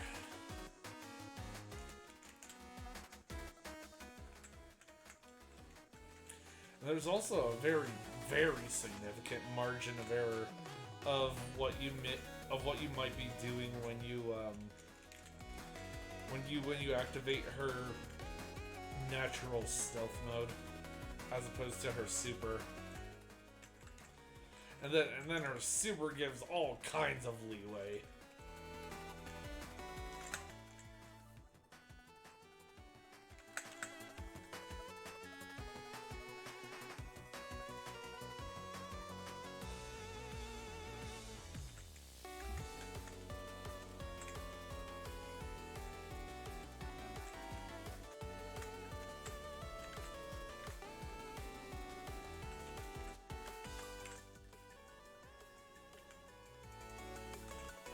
Ooh, come here, boss. Give me that money.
And so the Zeta memes show up.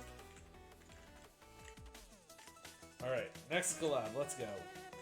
On my own fans.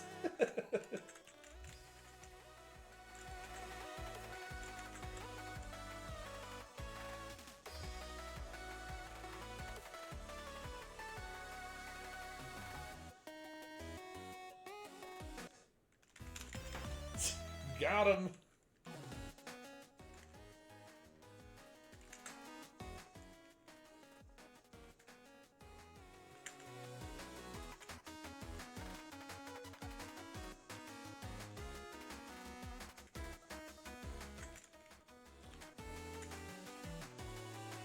Yeah, but now I'm pretty much set. This run is a wash. There's nothing that's gonna stop me other than my own arrogance.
I love just cheesy things like that. I don't know why it's so entertaining to me, but it is.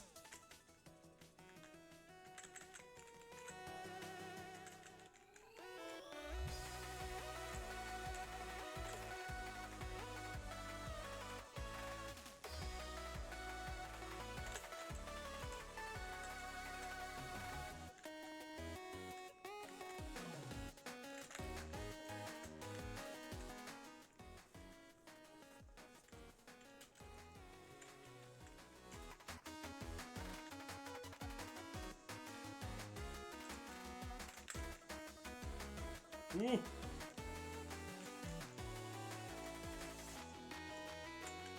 Yeah, probably for my final item, I would like to have chicken feather.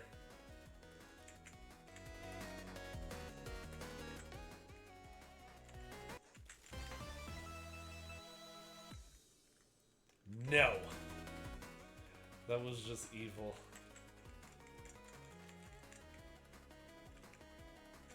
Chicken feather, let's go.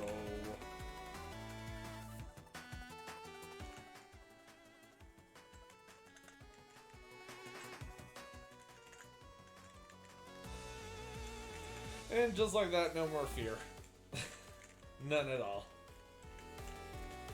Zero zip zilch nada.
Oh god.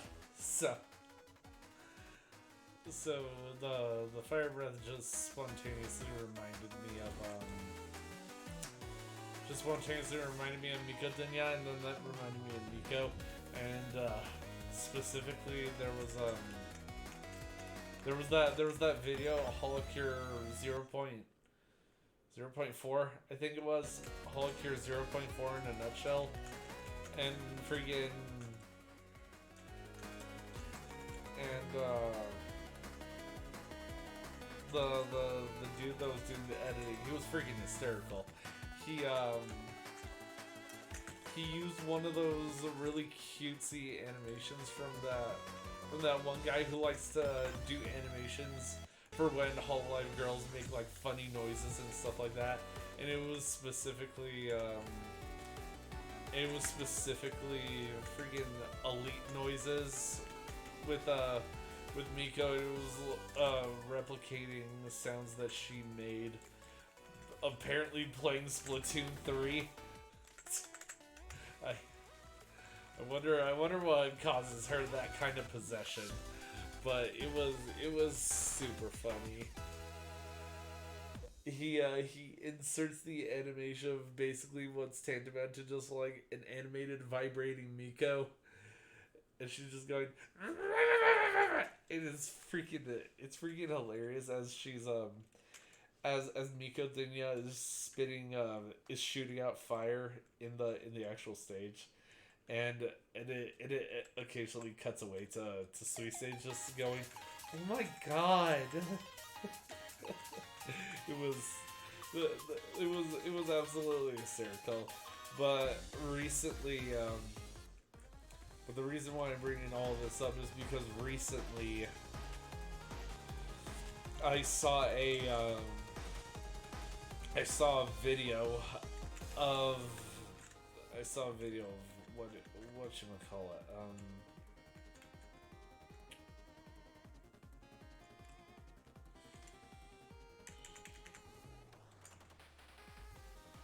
I'm I'm probably going full on aggression with this. I'm gonna go for it. But I recently saw a clip that was literally named "Vibrating Miko," and it looks like Miko was playing some kind of a horror game that takes place at a school. That's a not HoloLive error. And I think I'm almost fairly certain that I saw the notification for when she I'm fairly certain I saw the notification for when she went live playing that particular game. I didn't end up watching it because, well, I'm a very busy person. Very busy person. And just, how do I say this?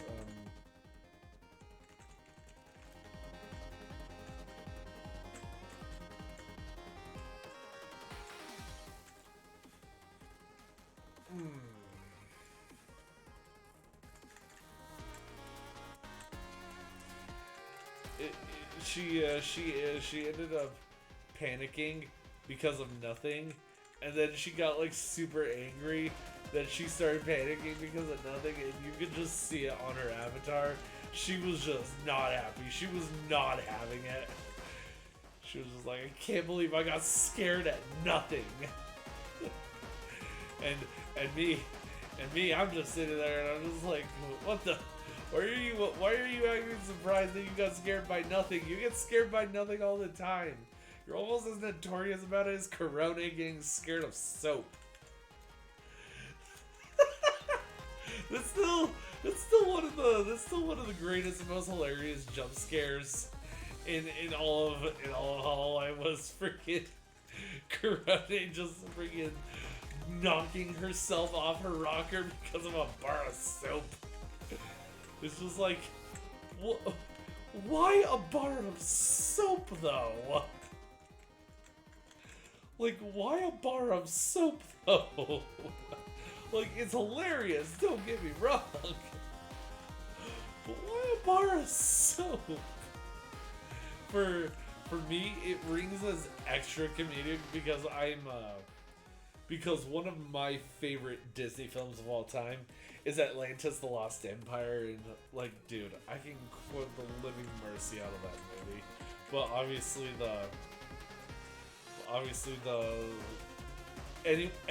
anyone who's watched Atlantis knows what I'm about to say. Freaking this is an outrage! Get out of here! Out!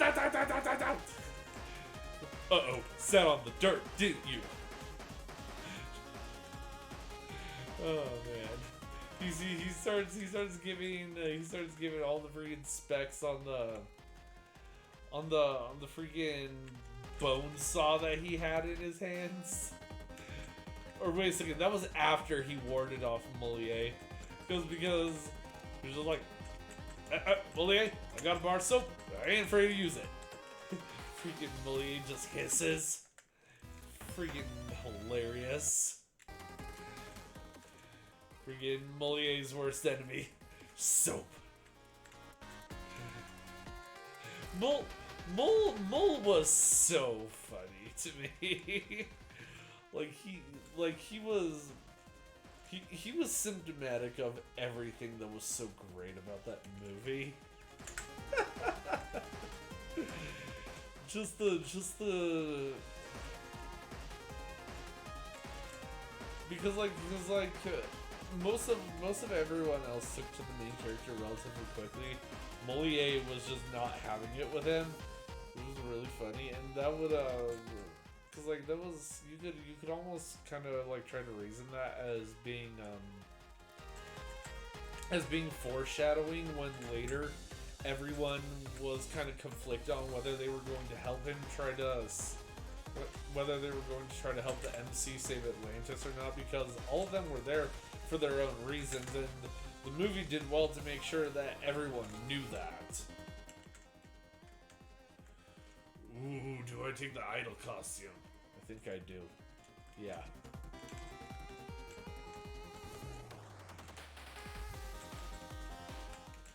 Taking that. Sword is way too good. Sword is way too good on Zeta.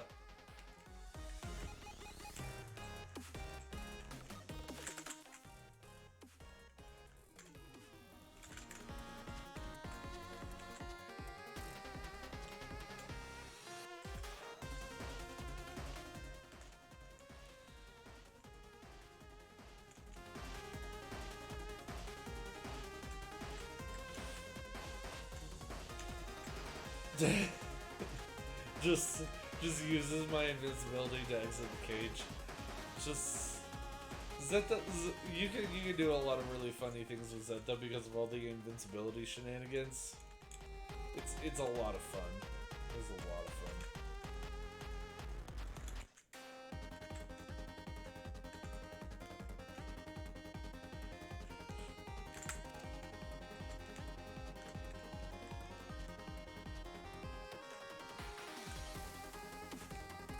Ooh, there we go.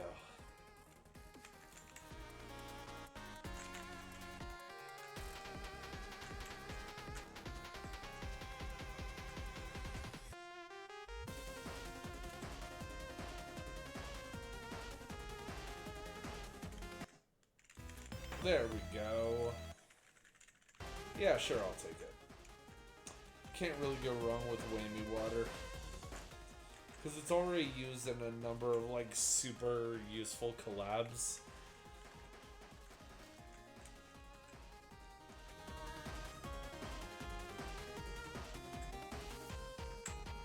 But then on top of that, it's just whammy water. It's the best stunning weapon in the game.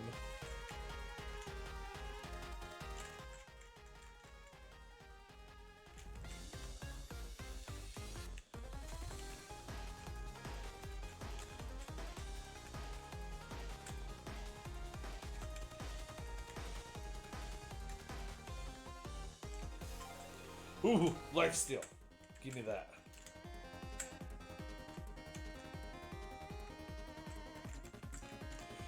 Come here, boss.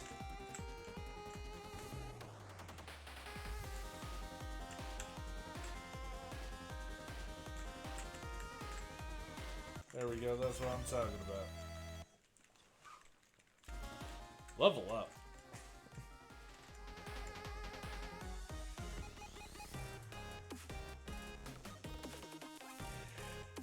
Oh man, and now I just reminded myself of ASDF movie.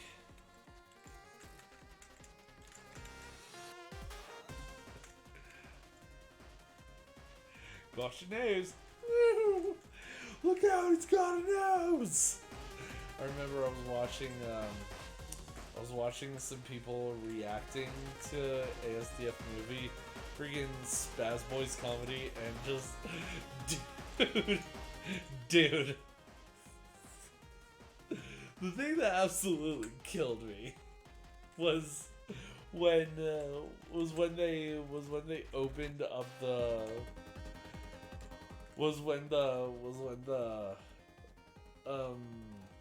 episode started, and it started with that particular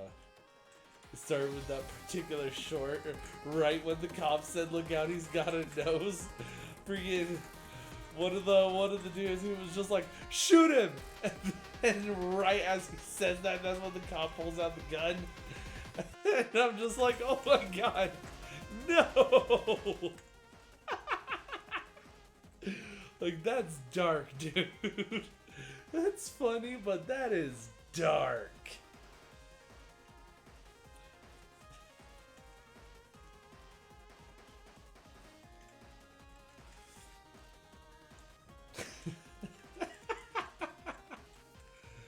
Alright, I'll take that cutting board so that I can get flattening boards set up.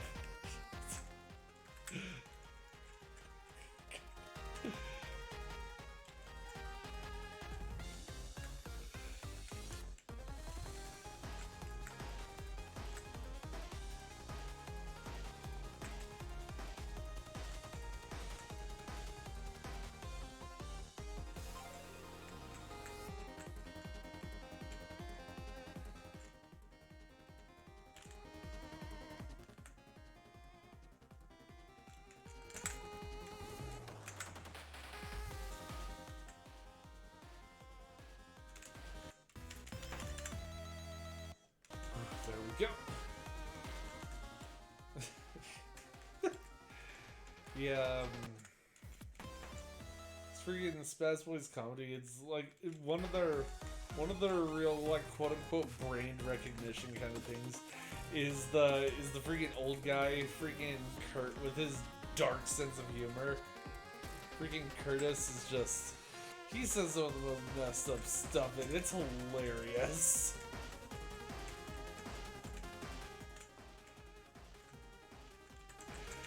Yeah, because he has a really dark sense of humor, and I just absolutely love it. I am quite the connoisseur of dark comedian shit myself. So when I find someone else that has just as much of a demented sense of humor as I do, I generally thoroughly appreciate it because most people generally do not have the nerve to say the things that those people say out loud.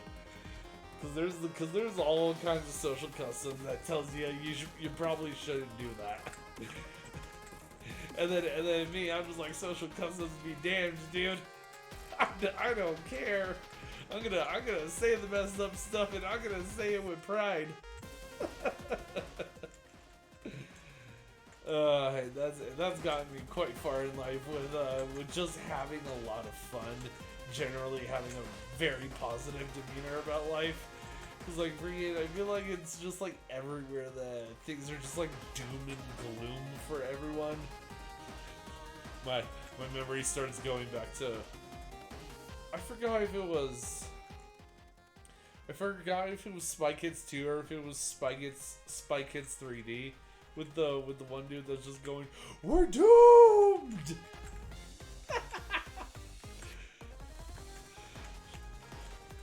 But freaking, there's just like so much doom and gloom these days, and it's just like I wish we could go back to the simpler days, where we could just have fun talking about things and not think that the universe is about to end or something like that. I miss those days. Those were really fun days.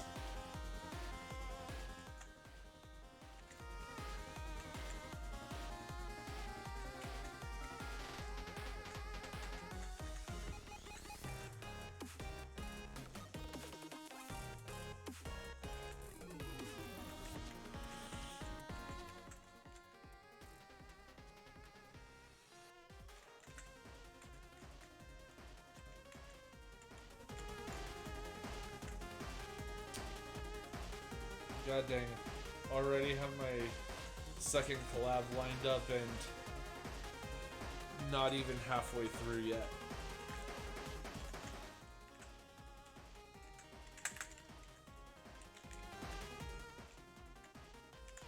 Perfect. Glow stick.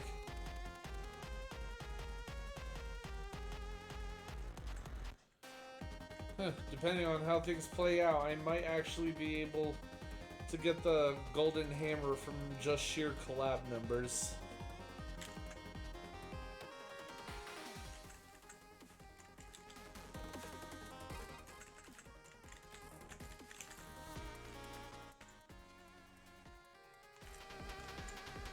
It depends on how quickly the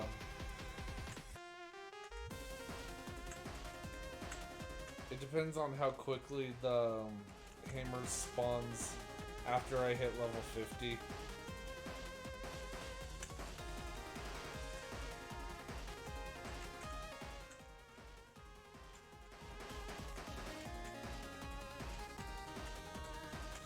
Yeah, which spawns first, the golden hammer or the anvil? It's looking more likely that it's going to be the anvil, since I've just got an extra level ahead thanks to that anvil.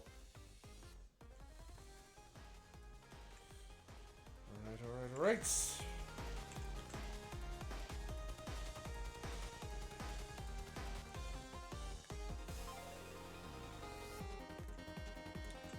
see if I can get it before the bosses spawn.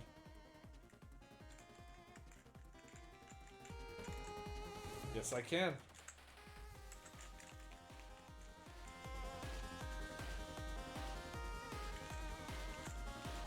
but I don't get the super collab before then.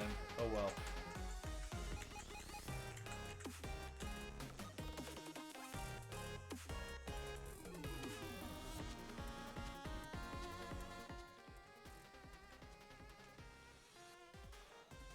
And yeah, probably Fujoshi.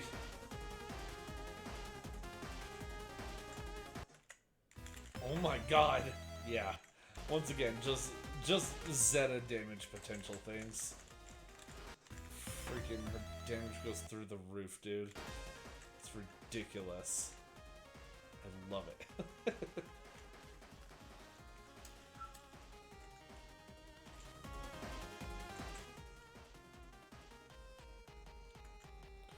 Oh yeah, I still haven't even leveled freaking Uber Sheep. That would be kind of helpful for setting up the super collab. I just freaking one and done it. Well, now I'm back, so I'm not done anymore.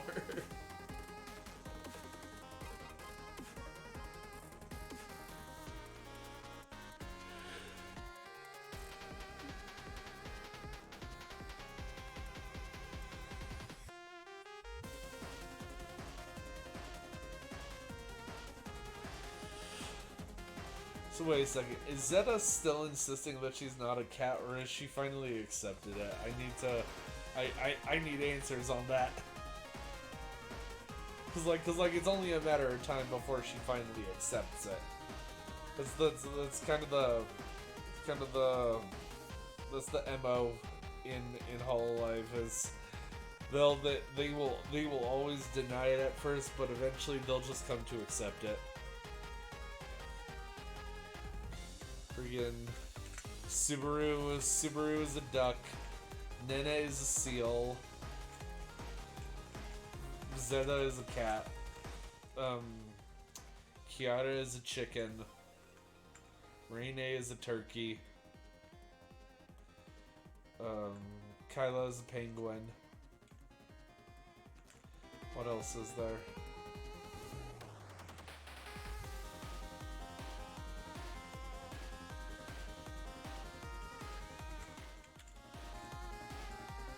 Sora is a goddess. Miko is a baby. And they're slowly working on convincing Sora that she's a baby too. But like, cause like that's not even just her viewers. I think it was actually 8-san who first really brought attention to it. It's just like, as time has gone on, you've become increasingly less mature. And I just find that incredibly funny and incredibly fitting. It's just like, as time has gone on, she has become more childish. But that still reminds me of that one clip that I saw relatively recently with everyone watching her pre-stream animation, hearing her talking and just doing her warm-up vocals before stream begins, because I wonder when she started like regularly doing that, because I almost feel like her chat convinced her to start letting others hear her vocal intonations for when she's warming up before she starts streaming, just because of how frequently she does it. It's either that or she just came to that mindset on her own and she just kind of does it because she can.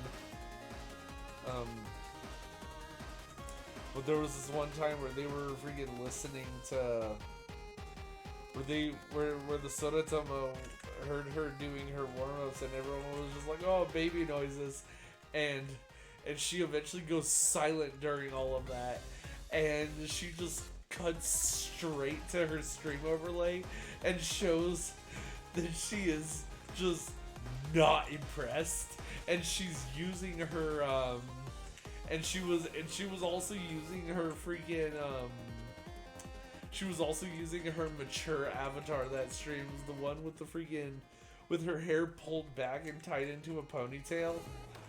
Oh my god. She was just like, no, we're not doing this today. We are not doing this today. You cut this out right now, or you are the enemy. Cause like there was the time when she declared chat as the enemy, and they were just like, oh, how adorable, because there really wasn't like any majorly justifiable reason other than chat slightly arguing with her, but freaking, but the moments that. But the moment that the freaking stream overlay just showed up and it showed that she was in her quote mama outfit, she was just like, no, we ain't doing this. You cut that out right now. I don't even need to ask, are you the enemy? You know, you cut this out right now. There's a reason she's my Oshi. There is very much a reason why she's my Oshi.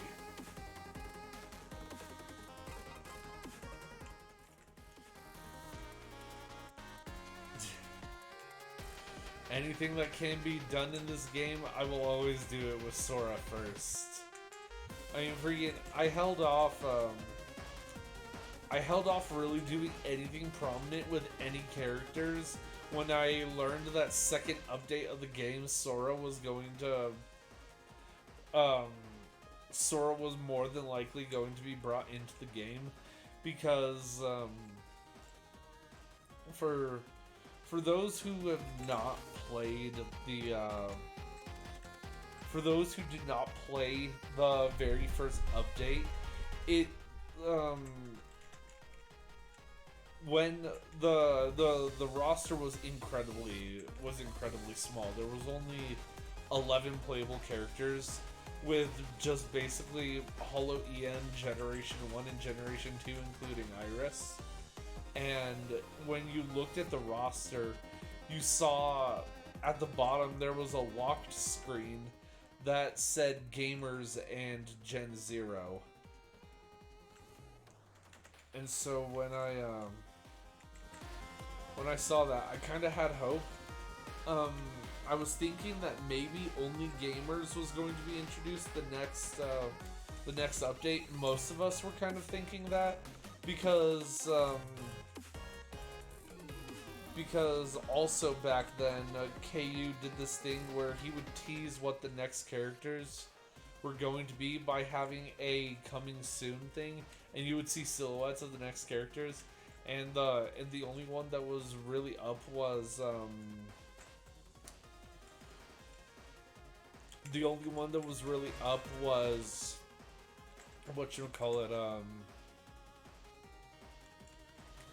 was the one for Gamers.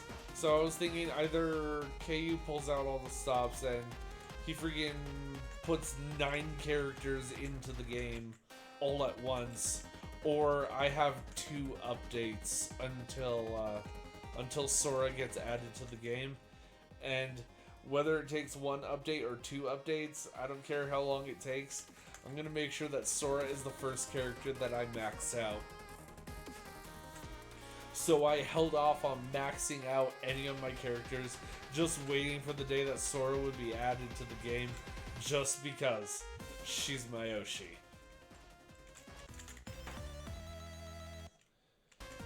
And I mean, because that manifested in this update with the fact that she's the only character that I have at G rank 100. I did that on purpose. And boy was I proud when I did. And now I can't even tell you how many coins I have right now, because freaking I forgot. I have so many coins in the game right now. If I did the math right now, because like I don't even want to do the math right now, but like, because here's the thing, is that even if I'm still only at like 8 million, and I've not actually gathered as many coins as I think I might have playing all of the different characters, even if I'm still at just 8 million, That is way more than what is necessary to get to get maximum G rank on every character. Um, on a full set of 10 characters that may be introduced when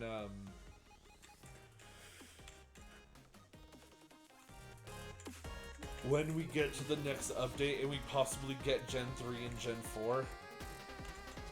Because that seems to be the trajectory right now, is that we're going to get Holo Fantasy and then Gen 4.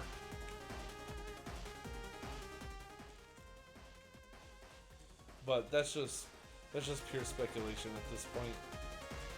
We don't know what KU is going to do.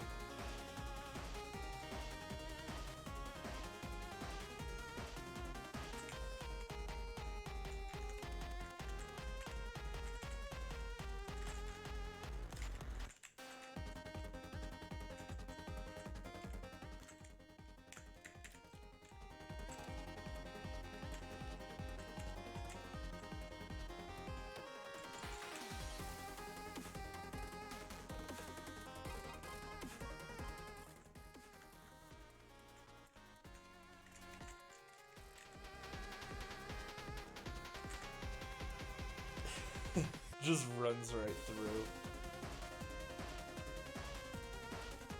Boom.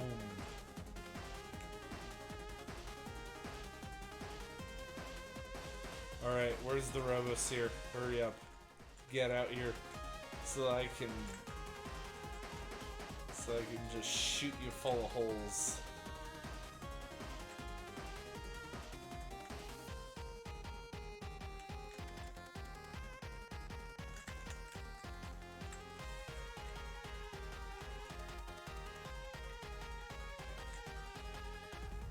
I totally forgot that I actually have chicken feathers, so I'm even less nervous now.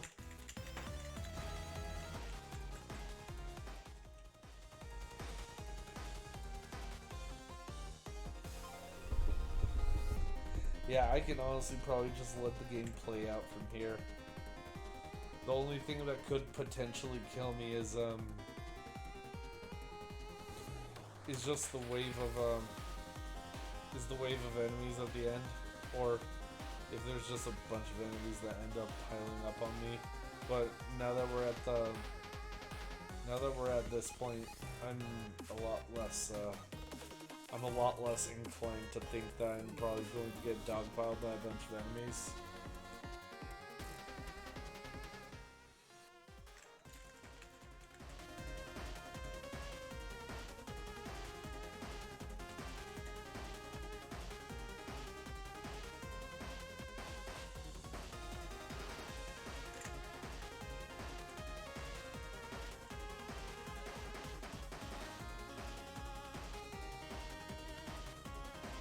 And here we go.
And that'll be game over.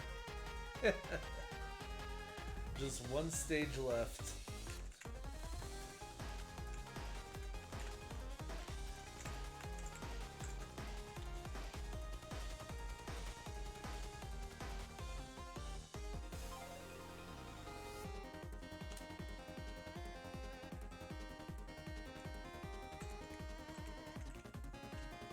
Undertale seems to be undergoing a bit of a resurgence, broadly speaking, in terms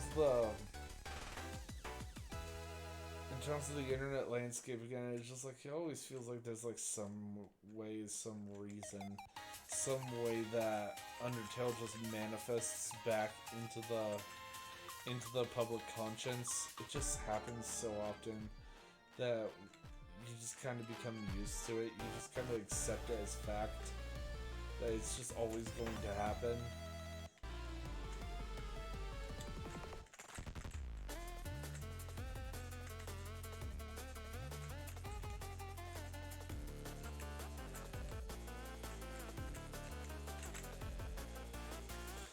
Alright, panic stage.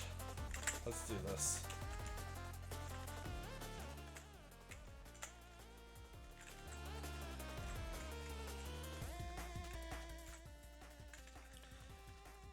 I actually think that I go for aggressive Genghis-Khan. Just because it's Zeta, she does a ton of damage. I feel like I should lean into that a bit more.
It's been said a million times, and I'm just going to be adding another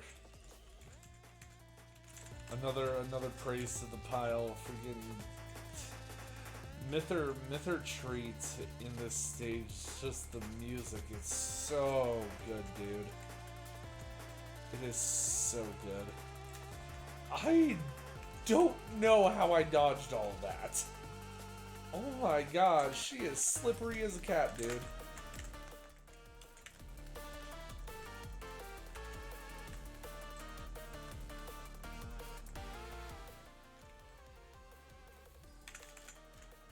Do I go Halu?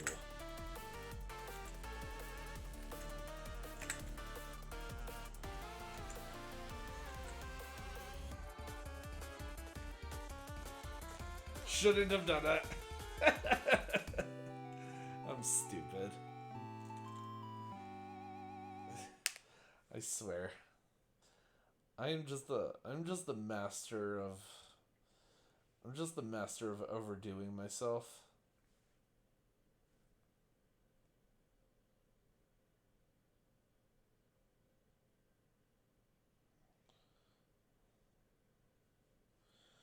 Alright. Let's try this again.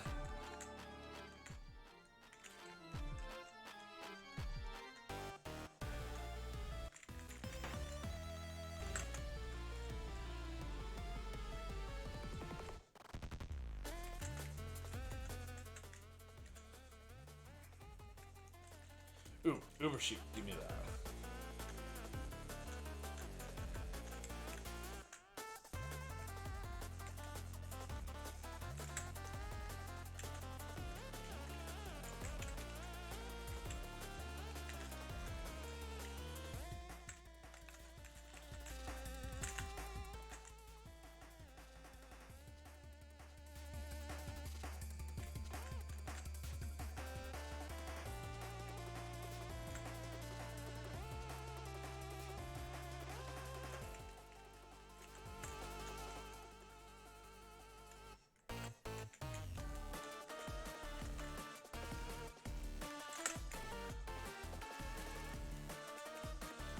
overly zealous again.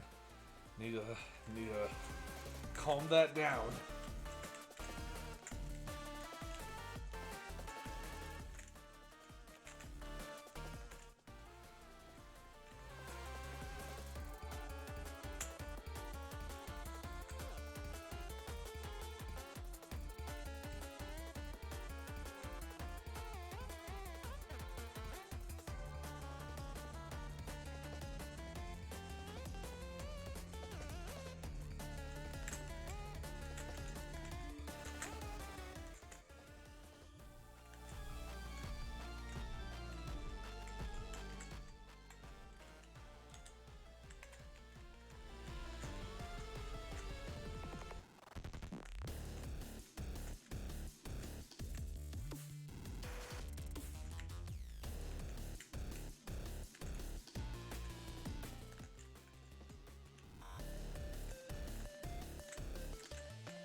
There we go.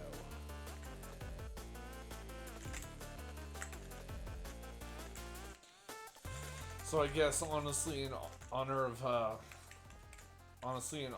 I'll probably be doing Generation 1 after trying to finish all stages with the rest of Generation 1 after this. Since I'm pretty sure I already did with Hachima. My mind is blanking on that. I'm pretty sure I did. Well, I'll get back to it when I actually get back to it. Which will almost certainly be tomorrow. Once again, not a particularly busy day for me, and my entire schedule is already kind of lined out.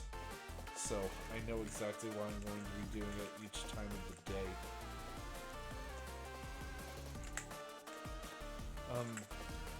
It might end up being a 3-hour stream tomorrow. Might even end up being 4 hours. It depends on how the day plays out. Depends on how early I end up getting back home and how long I'm feeling like it.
And there we go.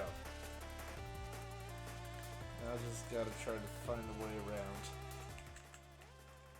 Oh hey, and collab's ready to go too. Let's go.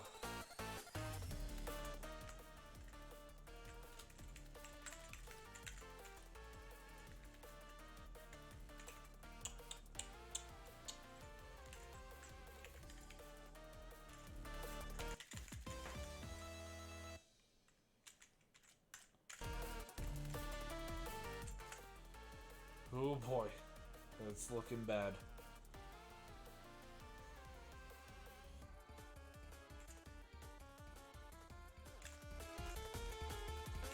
There we go.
Oh my god. Whew.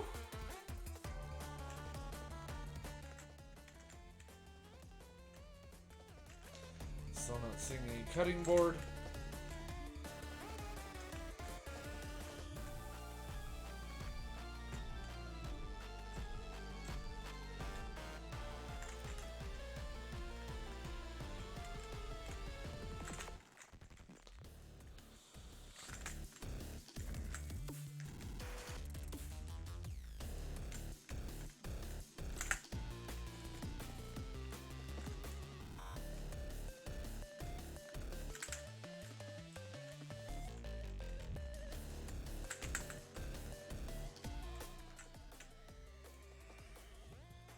God, still none. But I'm gonna start upgrading the headphones just because they saved me there. Cutting board, thank you. There we go.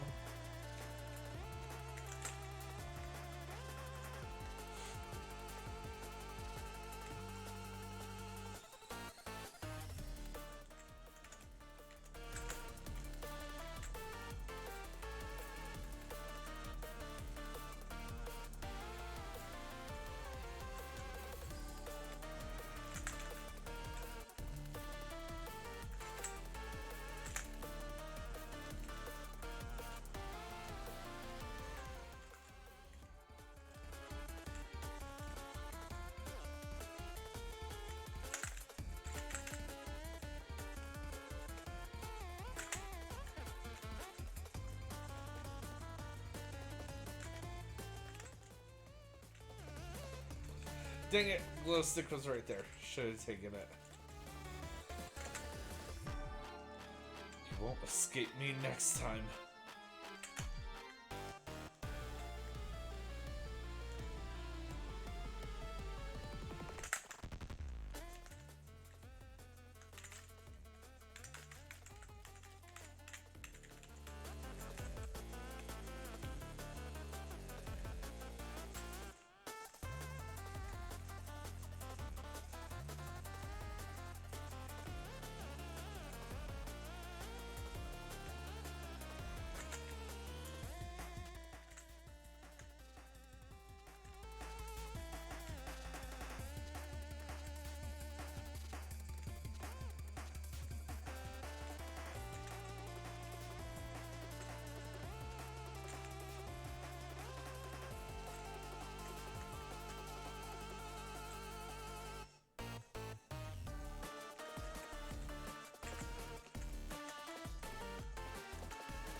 Or I was lying.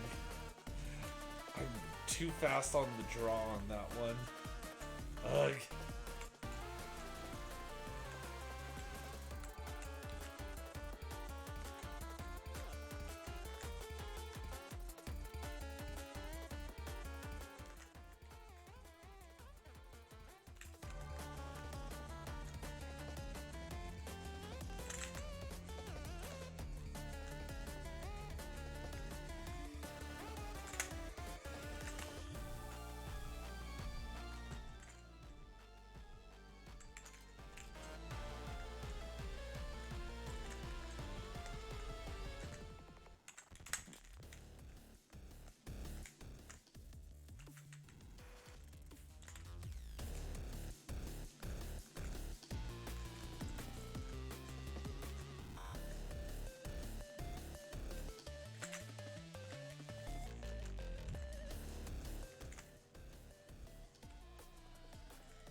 Ooh.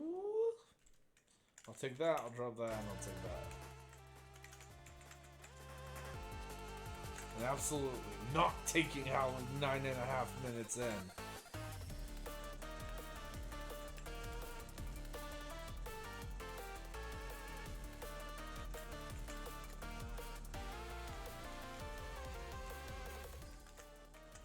Glowstick, thank you.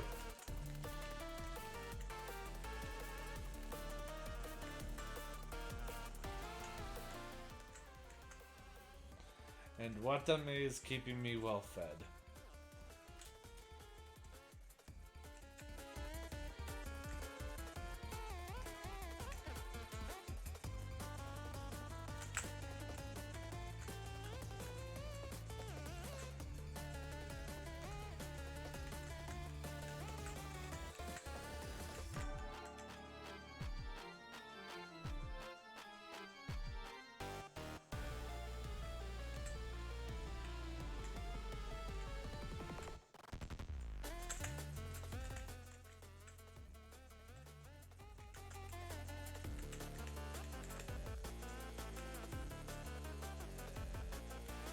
Ah, the hammer spawned.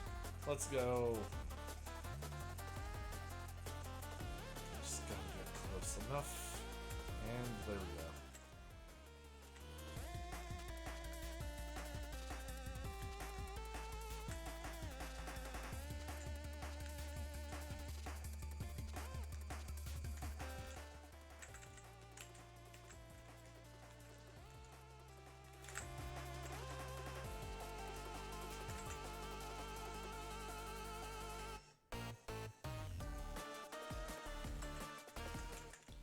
And both of them taken care of. Let's go.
Alright, plushie is out of the way.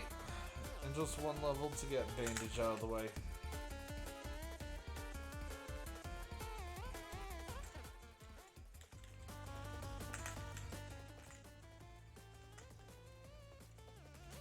There we go.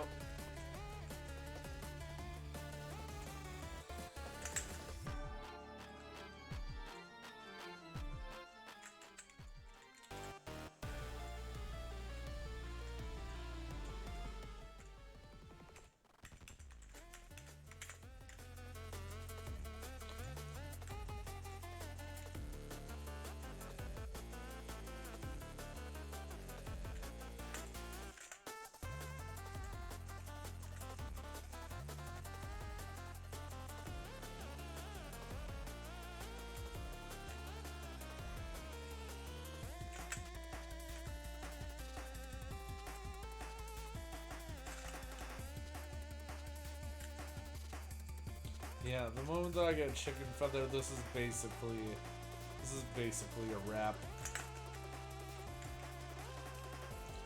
Like, I would have to go out of my way to throw after I get the feather.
Man, I am concentrating so hard on this.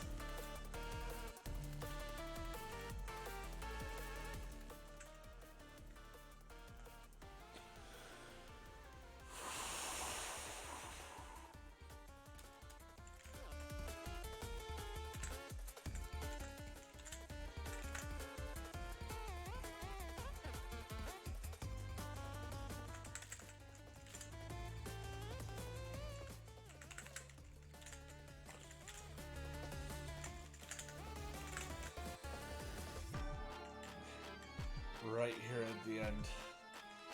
Whew. Let's get this done. Let's get this done.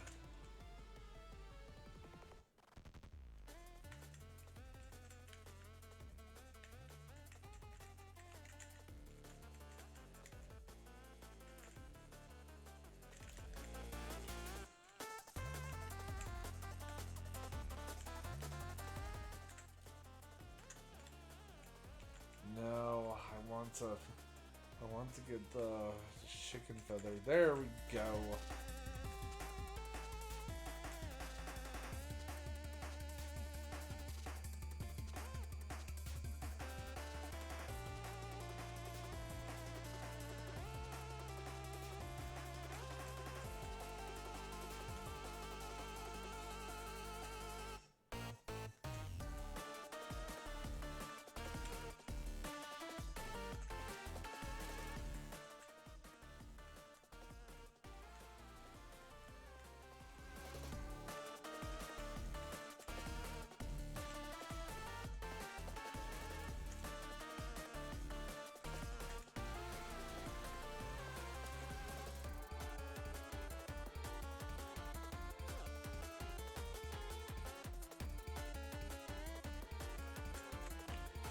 wow. God dang, that is one bulky chicken.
And yeah, this is a wash now.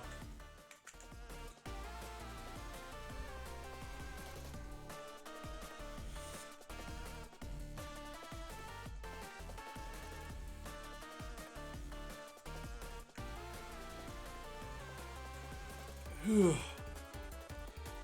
gonna be ending just after 3 hours. Nice.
1,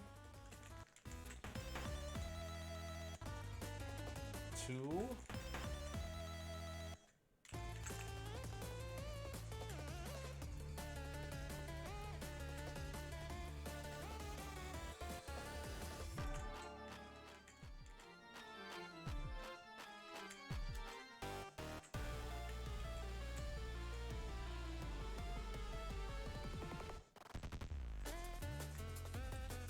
3, 4.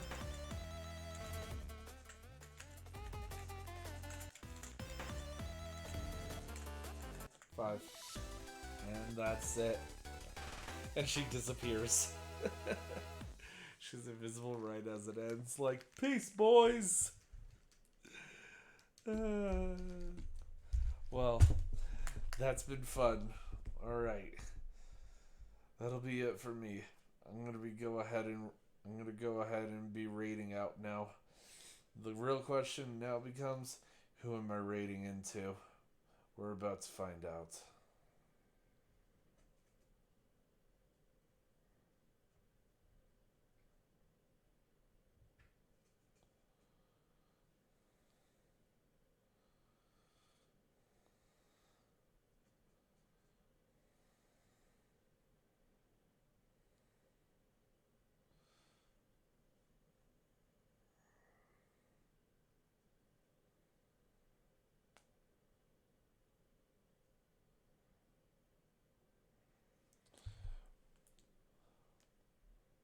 Well, I don't know how far they are into their stream, but they're saying that they're doing a 12 plus hour stream, so I guess I'll go ahead and jump in on them.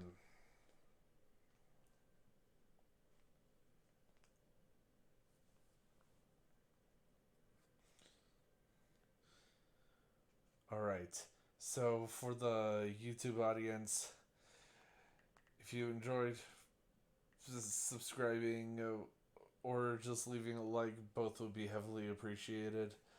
This will be Skirwraith signing out.